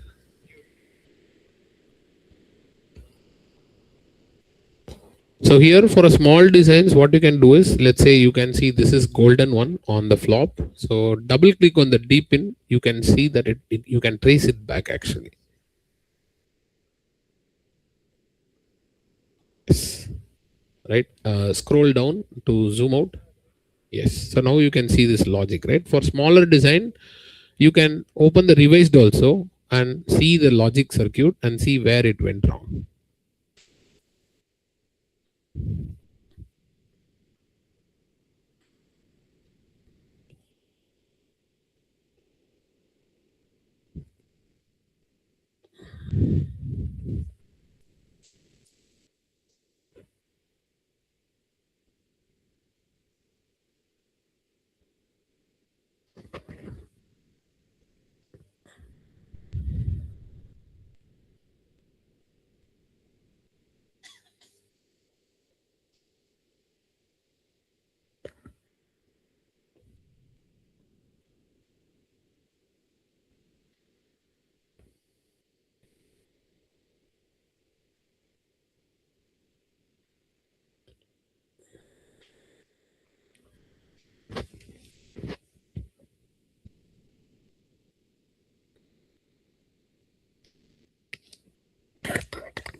Sir, this is for a small design, but Yes. for a bigger design, how to debug it will be difficult. No, if your code is correct and if your synthesis is correct, you generally don't face issues. So generally, if you, there is a command called read DC log. So that I didn't include wantedly here. So there is a read DC log or read log. Just check it out. That so RC log or DC log, I don't remember. So if you use that and give the log of synthesis to this cadence, it will automatically assign the flatten models. You don't need to do it. If there is a non-equivalence and then if this log is red, right, then it's clearly that something is wrong in your designs in synthesis. Even after reading log, if you face, you generally don't face it unless it is very, very complex design. So but yes, so the flattened model automatically will resolve most of the issues currently because the AI is there. So the RTL will not make that much mistakes currently. So you won't face any big non-equivalences. So when you face big non-equivalences, that is when you need to move to hierarchical compare. So as I said, this is a flat compare we did, right? So hierarchical compare, if you do, let's say if the same 8 registers or 9 registers block, each register it go compare black box, next register go compare black box, and then So it will tell you that which register is getting non-equivalences. So in the hierarchical compare, so you can go to that register and check the connectivity and make sure that you can resolve that in the RTL or synthesis, right? So that is the best way you need to do it. If you want some, I'll send you one document. I don't know if you can search for this VLSA lab NIT Roorkela in the GitHub. So they have good PDFs, docs related to the LEC. So you can send this to all, and this is open source. So just share it to everyone. Go through that, you will understand. So I'll say, I think it should be there part of GitHub only. You can, if you have the GitHub, you can right away open this and show. VLSI Laboratory NIT Roorkela.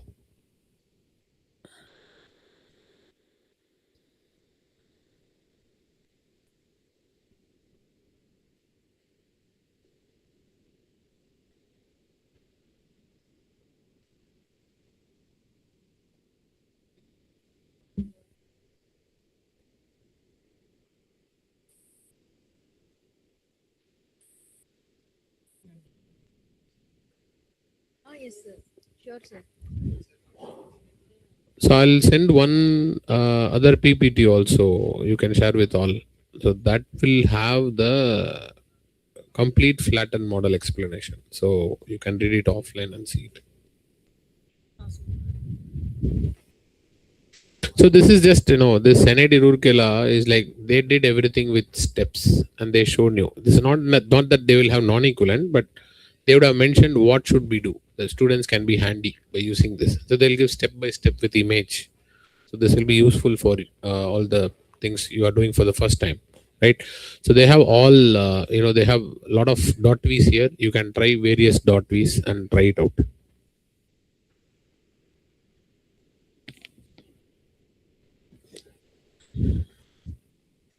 Okay, so everybody done. We'll move to the PD also. So you can open the same floor plan or import design in the GitHub, and we'll try to see import design is successful by opening Innos.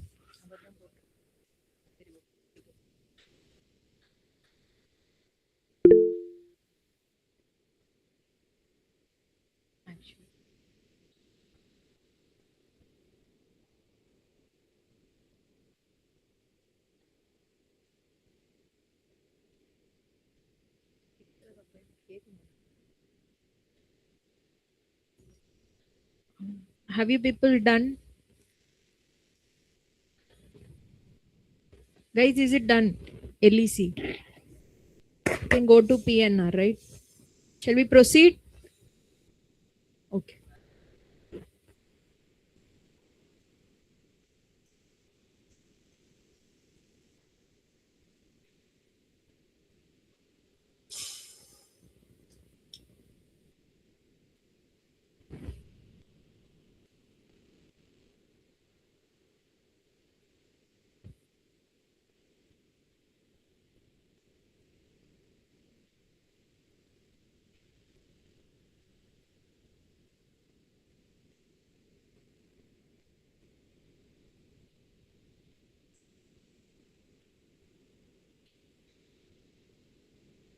So one suggestion is instead of sourcing the complete do file, right?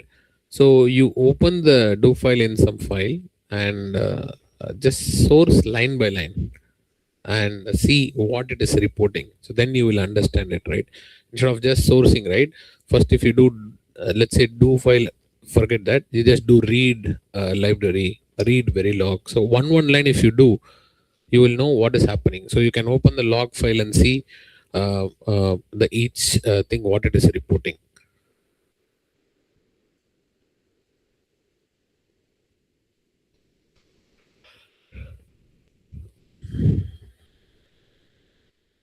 Yeah, can you just zoom it?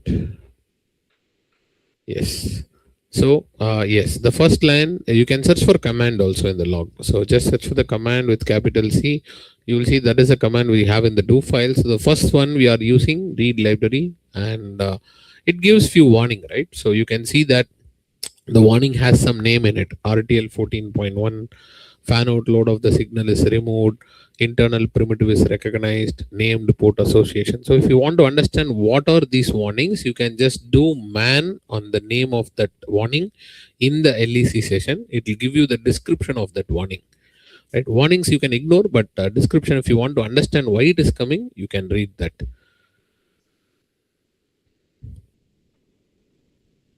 Right, if you go to the line 25, so once the read read library is done, you are trying to read the RTL now, so which is counter.v, and you are mentioning the golden. So first thing is it's parsing. So as I mentioned that it will parse, and it will give again the warning here, right? It says that RTL 1.5b, so it says the potential ROS to RHS MSB or carry out bit occurrence 1. So these are the warnings, right? The designers need to sign off.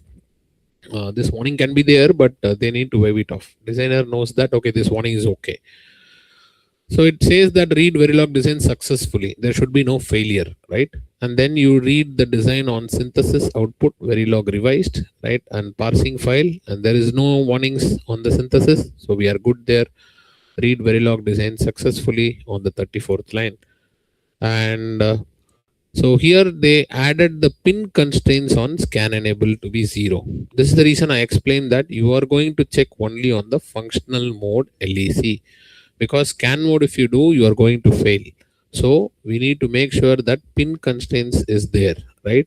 So add pin constraint 0 SE. So SE is not a primary input in the module counter. So no pin constraint is added. In an actual design, SE will be there, but in the current design, we didn't do DFT based, right? We just did a normal synthesis.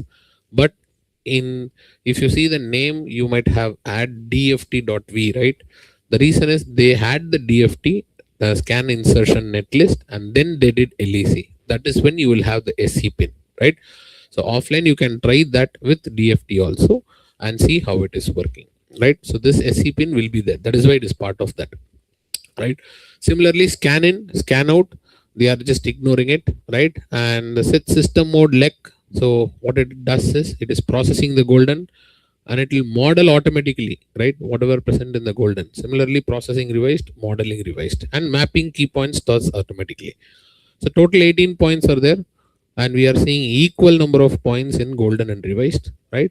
And then you add the compare points, all 16 compare points, right? Because the primary output is, we don't do it. And then do compare, and it says equivalent. So the primary input we don't compare, because input is always the incoming number, right? So the output and the flop is what always the equivalent points are. So we see that, okay, my thing is equivalent, and there is no non-corresponding support in the design. So this is how you need to read and understand the log. Okay.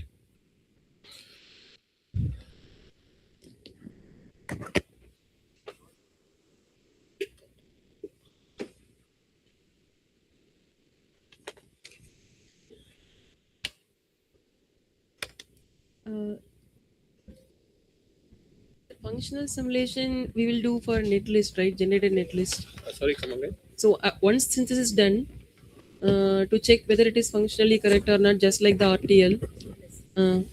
Yeah. So GLS is gate level simulation. So that checks both timing and functionality together.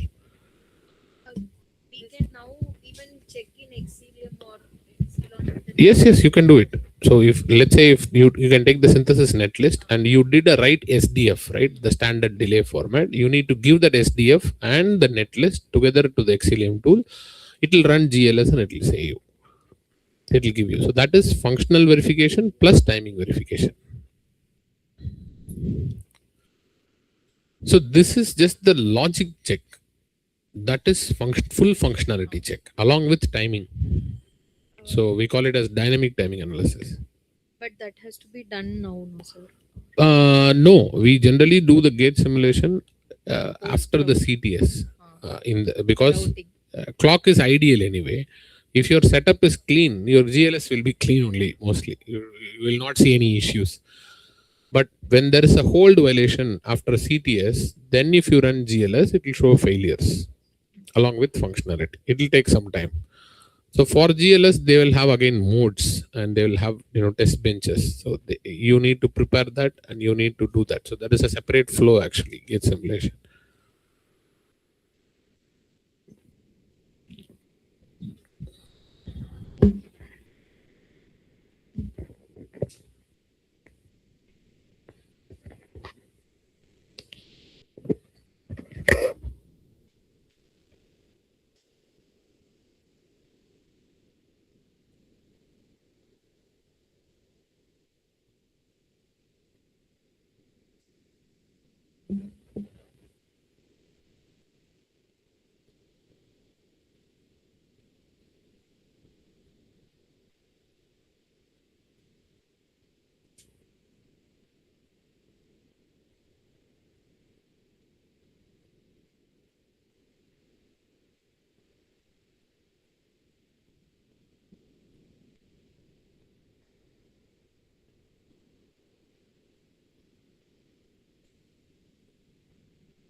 Yeah. Next we can move to inverse.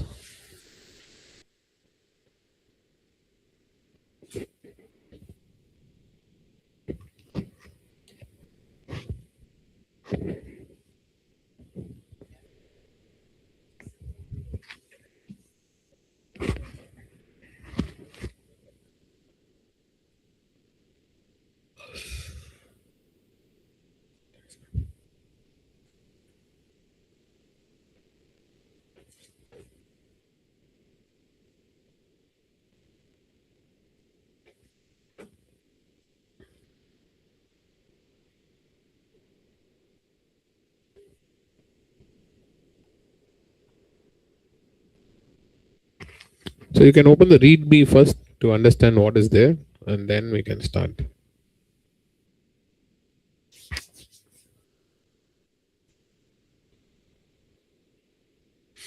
Okay, so README has always the version information, right? What version the tool is using, and RTL to JDS, what is the course version, right? And if you want to something mention about which date you are releasing, and they will mention the date so that you can keep tracking of this. Okay, yeah, let's go back.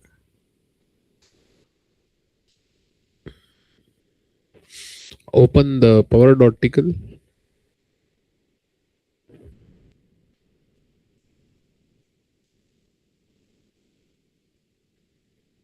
Yeah. Okay, go back.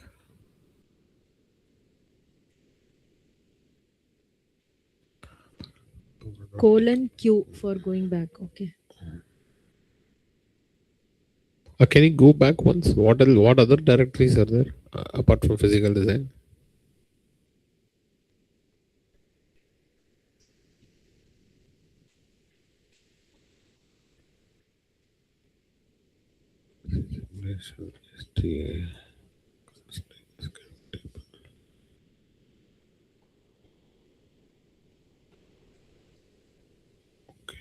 Builds.io.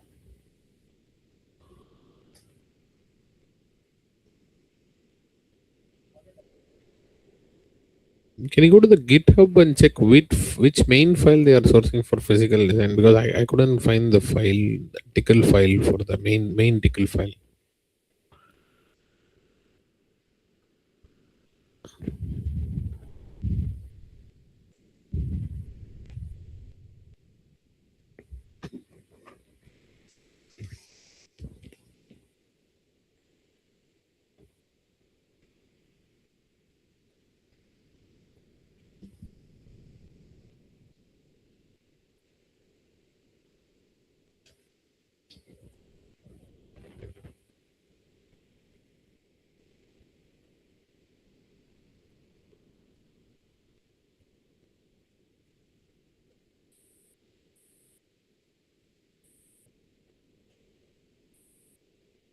Sir, is it that file?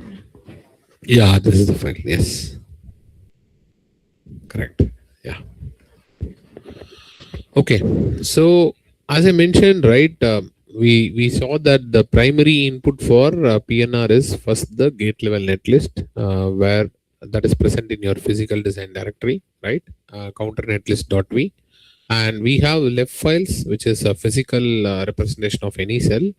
So we have teclef for standard cells and macrolef if you have some memories, right? And we are defining the name for the net because the net name is not there in your logical net list. So you need to create a physical net.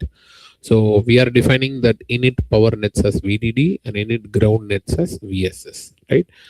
And set db init mmmc files counter.view, right? So what is counter.view? Can I just do gf and see if you can able to open that?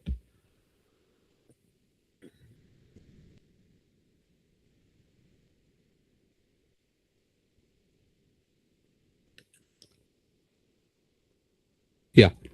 So this is somebody was asking, right? So how can we do analysis on cross corners? Like there are various libraries present in the design: slow corner, fast corner. So how are we going to do it, right? So this is the MMMC file which the physical design team created, right? So they create something called as library set, which they name it as max timing. Max timing is always slow case library. You assume a worst delay for all the cells and you do the timing analysis. So that is why the name of timing library is showing as slow underscore VDD1, right? Similarly, you create a min timing, which is for hold analysis. And you say that the lib fast. So fast is you assume that minimum delay is used by the cells so that the delays, there is, the data is fast. With the fast, the worst case hold analysis can be done, right? So these are the two library sets which you can create it in the MMMC file. And the next one is, once you created these two, right, you need to create some conditions, right? So what are the mapping, right? So timing condition is I map that TC2 as min timing and TC1 as map timing, max timing. Okay. So now this is with respect to process, slow and fast. Now we have other things which we need to consider. The RC, right? Because you are going to do physical design now. The physical design is completely with respect to metals. The metal will have RC component, which is resistance and capacitance, right? So the RC, you need to extract the RC values, right? Because the timing is directly proportional to RC. Tau is directly proportional to RC. So the RC value is extracted using a tool. That also have a corner cases, which means they extract resistance is best, capacitance is best, which is for best case scenario. Similarly for worst case scenario. So these are called as parasitic corners. So you can see that RC corner is parasitic corner. So they have something as cap table, what is pre-route, post-route, pre-route, post-route. You can see that the resistance value and capacitance value is defined here. This is a default one. Whenever we start, we put this one, but actual one will be varying. Okay. Similarly, we take two categories here: pre-route, post-route, and post-route and post-clock. Like these are the four categories we use. We use a default value of 0 and 1 correspondingly. So 1 means consider resistance and capacitance both. If there is 0, don't consider the capacitance, right? So, and what is needed for this creation, we need something called as tech file from the foundry. The foundry will give you that, hey, for this RC corner, you use this tech file. I'll provide you so that you can actually create a corner. So this you will receive from PDK, right? So here you have the gpdk045.tech file, right? From there, they are trying to create. So now you have slow case, PVT corner, RC corner, right? Now you need to create something called as delay corner. So delay is basically considering both parasitic as well as the PVT conditions, right? So the delay corner, you create two delay corner. One is basically max delay and min delay. In max delay and min delay, you use all the timing corners, RC corners, right? So which means you need to do analysis on 4 almost 16 analysis, 16 corner analysis you need to do. So to generate that, they created this MMMC file so that your chip make sure that it works across all the corners which you are trying to do, right? And for all this, you need to know what clock and what things we. So that is why we are reading the SDC at the end. So they create the constraint mode called SDC constraint, and you are giving the counter SDC file here, right? And finally, with all this information, you create a view. So because the physical design works with views, in case best case view or worst case view, right? So they have create analysis view. Their name is WC, and in that analysis view, what is the constraint mode you are going to take? SDC constraint. Suppose if you have scan constraint, you need to have another view. So with the name constraint mode, scan constraint, right? So in the industry, that is why we call multi-mode, multi-analysis, right? And delay corner, you mentioned that, and RC corner, you mentioned that, right? And finally, you are setting the analysis view to be setup worst case and hold best case, which means for setup, consider all the delays as worst, whereas for hold, consider all delays for best. Okay. So this is the basic of MMMC file. Yeah, you go back. Yes. The PNR file which we were talking. It's already open, I guess. Yeah. Right. So go up a little bit. Yeah.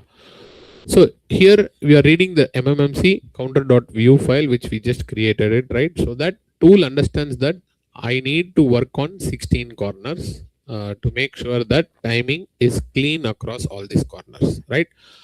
Now you read the physical things, right? So you set the left files path already, right? So the read physical information will be understood by the tool using read physical command -left. One is a tech left, another one is a macro left, right? Once all the environment is set now, you read the netlist which is from synthesis. So counter netlist.v, and the top module name is counter, right? So once you do all these things, you do a init design. So init design is basically creating an environment for physical design and initiating and reading the netlist from the synthesis, right? Once init design is done, you are going to do connect global net. So logically, all the cells will have a VDD pin now because the physical view is red. So where the VDD pin will be connected, you already created a net name called VDD and net name called VSS. So you are just using this connect global net command and then type PG pin, which is power ground pin. And whatever the base name in the cell is VDD and instance base name star, which means all the instances in the design, if they have a pin name of VDD, connect that to a net VDD. Similarly, if they have a pin name VSS, connect that to VSS, right? So they are all physical connections, right? So don't confuse with that. So now that you created connections, which is logical connections, you are going to draw or create a floor plan now. Now you read the netlist and you're all fine. You're going to create a floor plan. So the command is here is create floor plan -core margins by die. That means you are defining the core area with respect to the die area. Okay. And site, I mentioned that you wanted to have standard cell rows, right? That row name comes from your tech left. The tech left have the name core site. The name of the site is called core site, right? And core density size is one other switch where you can control the density, which means 1.4, 2.5. So this is the density size, which means I can have 100% at one location, 40% at one location, 20% at one location, and like that. So these are the switches available in that, right? So once this read floor plan is done, you will have something square kind of things which is created, which you are going to see now, right? So once that is created, the next thing is to basically have the IO ports, which is that needs to be placed first. So that is why the next one is called as pin assignment. We have read IO file pins.io, right? So that file basically have all the input output relation and where it needs to be placed, whether left side, right side, top or bottom, right? So until this, we'll try to do that opening Innovus now, and then we will do the power planning steps. So we'll do one by one so that you can go through.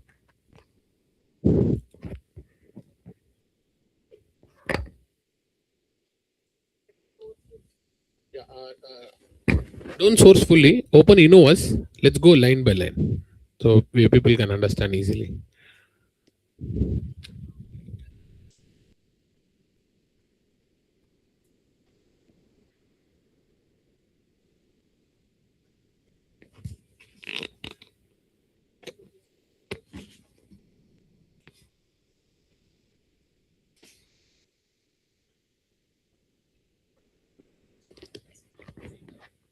Escape P.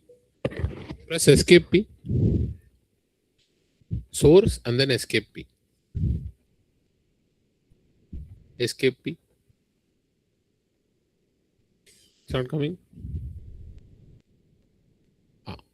So it's a shortcut basically. You don't need to type it every time.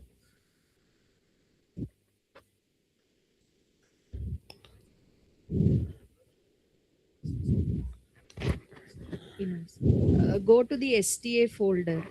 Inside the STA folder, invoke Innovus. CSHRC same, and then Innovus. Type Innovus.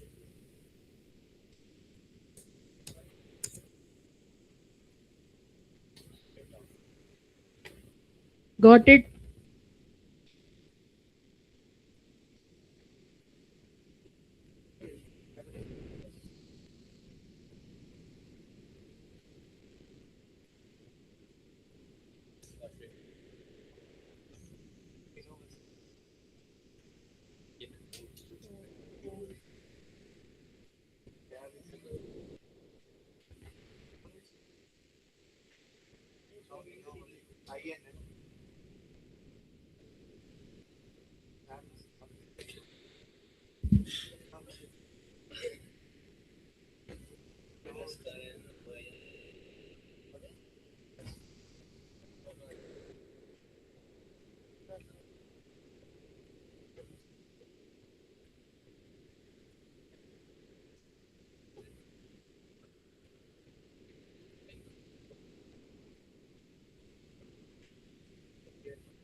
So can you go to the shell which is there on the background?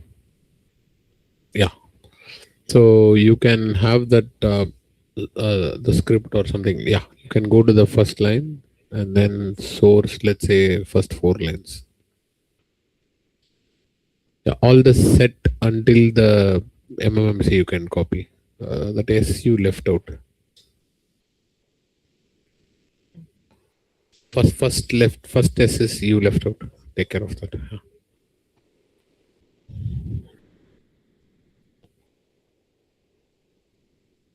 Control. Paste. Okay. So the one implies that whatever you set is fine. Like it is able to set it. Copy paste from your run pnr.tcl, which is inside the sta folder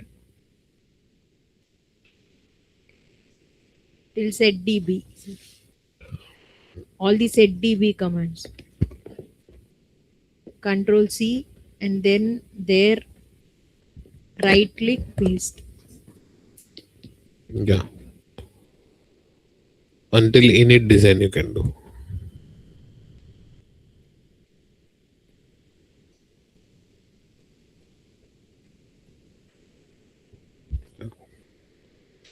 So you can see that when you load a netlist, right, it gives some information, right? Some of the module is not defined in the netlist, right? So it will be treated as empty module.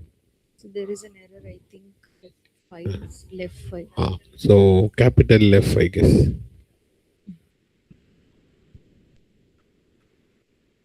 Change to capital LEF. It is not small LEF, the folder.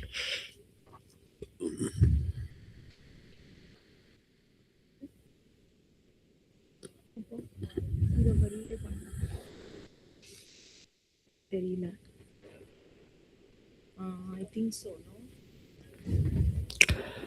So you can exit and restart. Yes.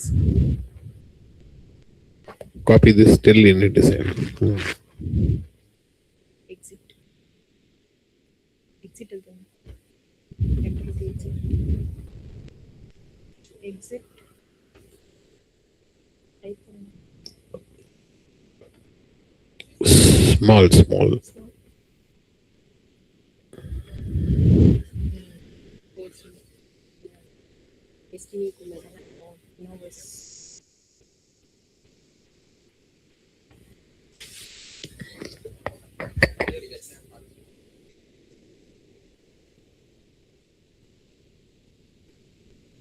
Open it.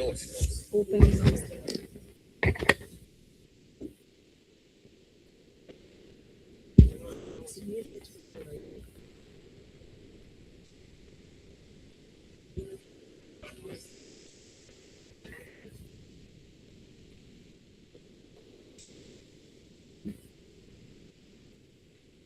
இப்போ paste பண்ணிடுங்க copy பண்ணி Paste it.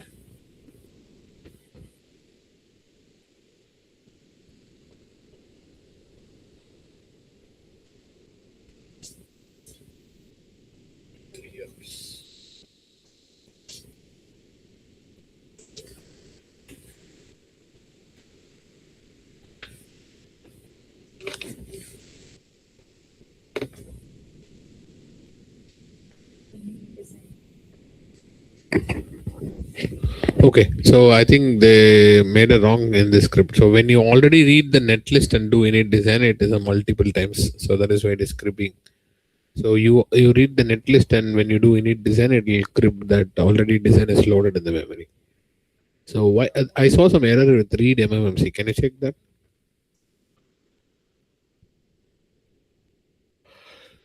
Valid command. Why does that? Valid command. Read MMMC. Can you type in Innovus read MMMC and check? Read underscore tab.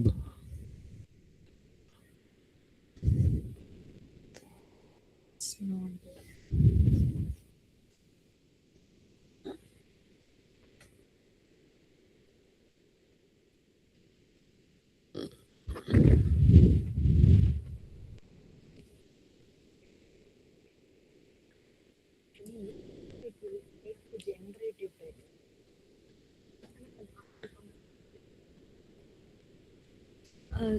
Sir, MMMC file, we only will generate it now, sir. Is it? Yeah, that is already generated, right? It is not showing here, sir. I mean, it is not here. We just saw somewhere. I think in some other folder.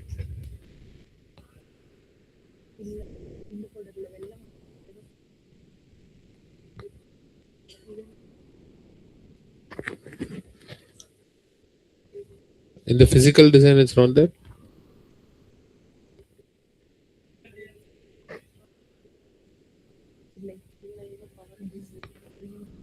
Okay, can you go to the constraints folder? Is there any constraints folder? Only constraint is there.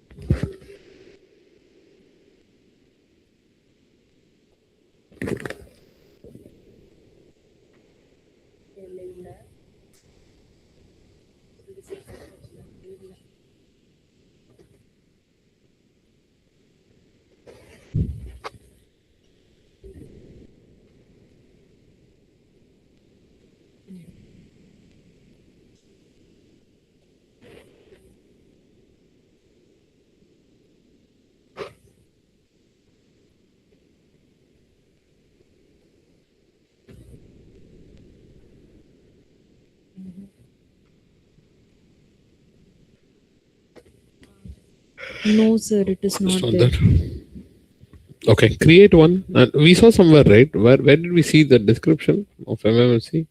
We just saw that delay corner, parasitic corner, and all, right? You just opened one file and shared it. This.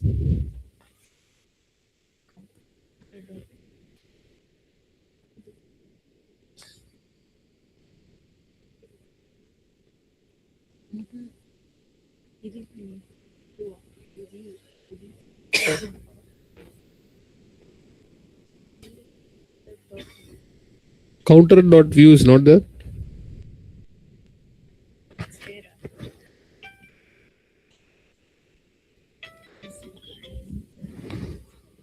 In physical design, I think I saw counter. Counter.view, that is there, right?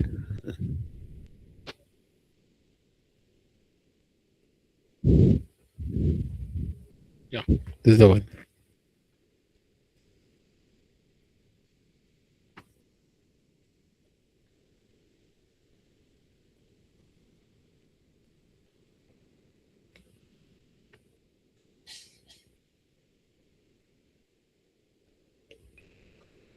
Yeah, setDB init MMMC files, that counter.view should be in that current directory.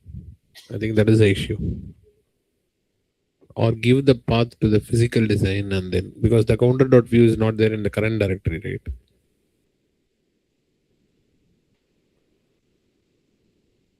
Give dot dot slash physical design.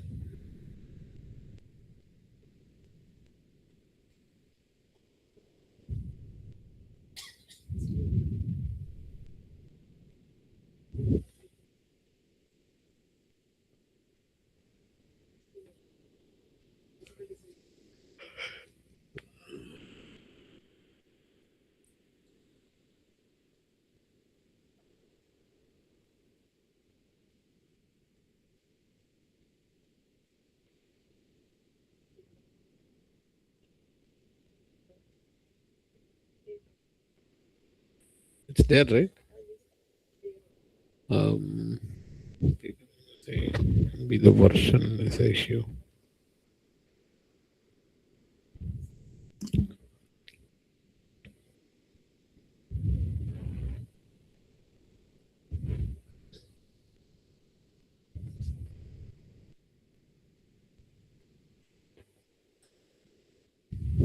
Well, let me find out.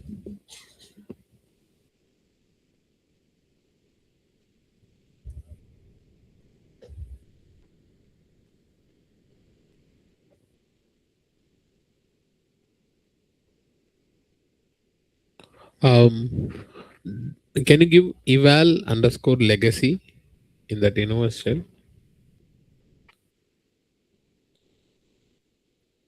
Copy that read mmc command, eval underscore legacy,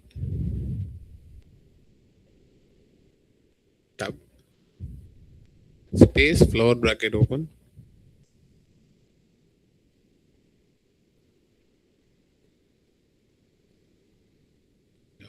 You need to do space, flower bracket open, and then paste this, close the flower bracket.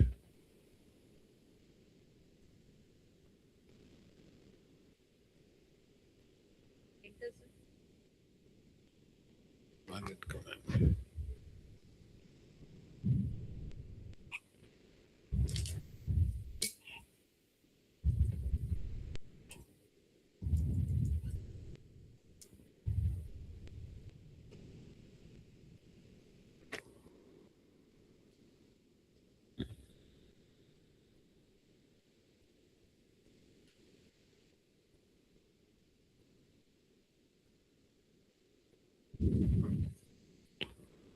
Right, MMMC.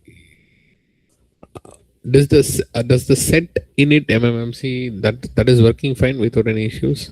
Before this read MMC, we had this set DB, right?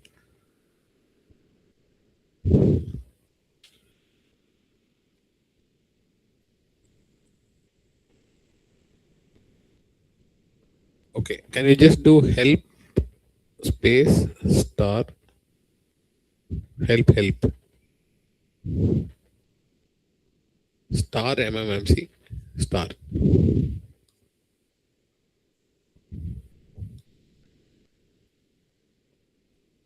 Can you do man init MMMC file? Man manual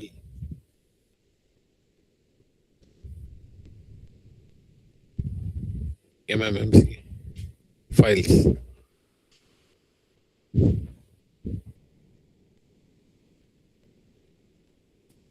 underscore files.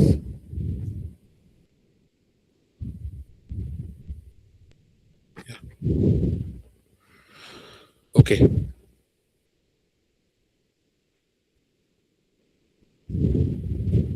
Okay, go to the init design once on the top where we got the error.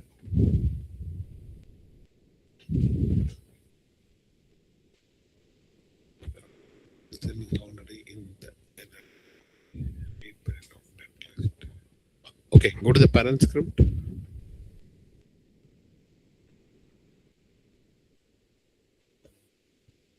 Okay, so let's do one thing. So comment that two lines which is above init design.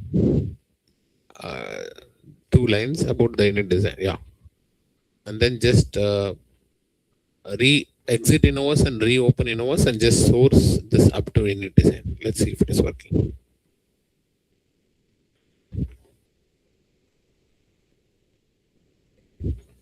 It's becoming 5 o'clock already.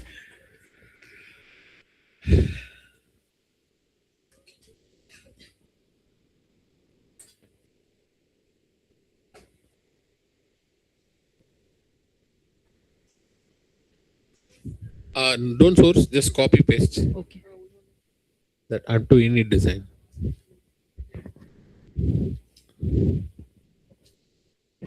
That read MMMC also comment, sorry. Read MMMC also commented. Yes.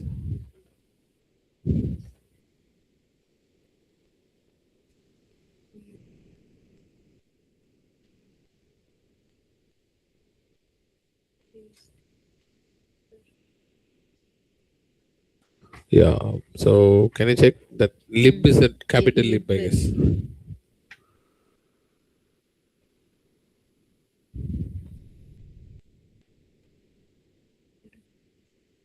Counter.view, inside counter.view, I think you have to open that. Just do, yeah. Capital. Yes. Same.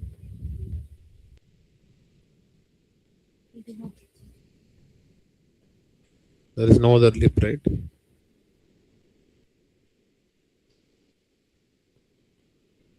That is okay.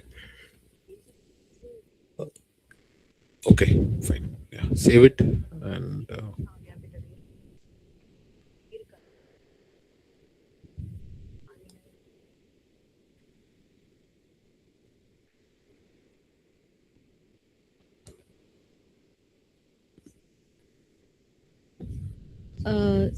C should be small, no, sir. Basics.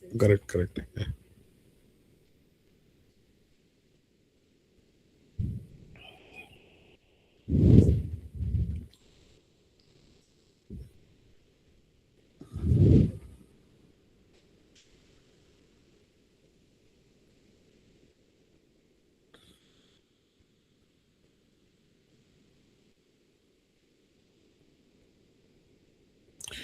Yeah, just copy it and source again.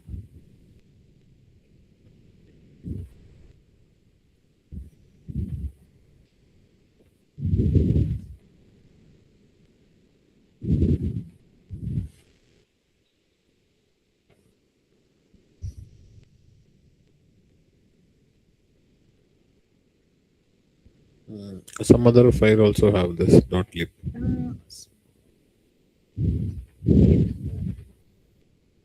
Oh, okay, okay. Again, I think again you are trying to read the already the so close the terminal and then check it out.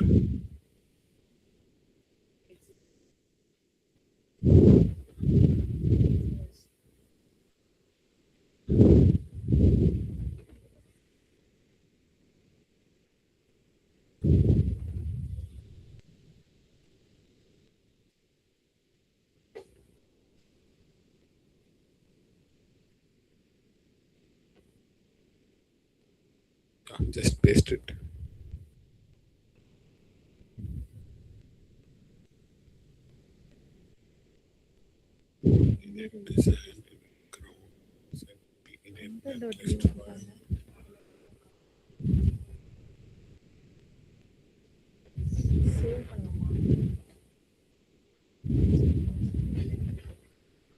So in the previous directory, you have this dot lib. Can you just check once? Just double click that cannot open file. Whatever there is in the inverted commas, just double click there between the inverted commas. Now just do lrt ls hyphen ls space hyphen lrt. Here itself you can do ls space hyphen lrt space paste that.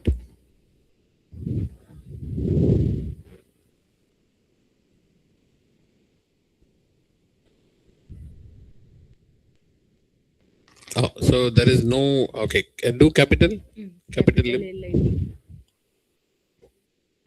Go up, press up button. Go come to the left and check capital lib and capital small c. Sorry, small c basic cells.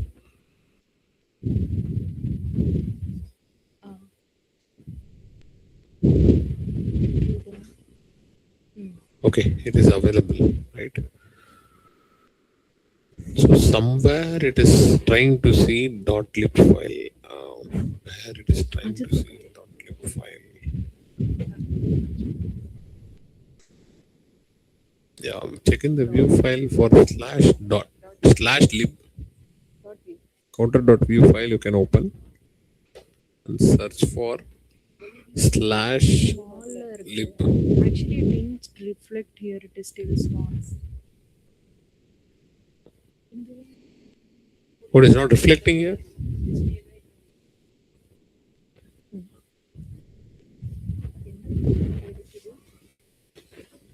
Okay, I think it is generating.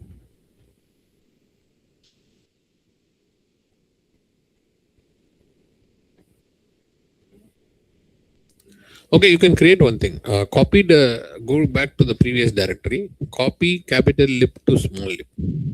We can try that and see. Don't save this. I think you went on insertion mode.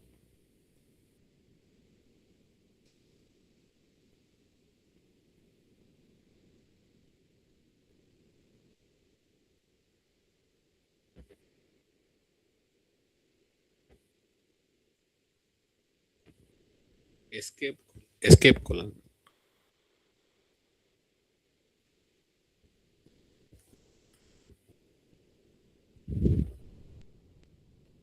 Q exclamatory. Q exclamatory. Force quit.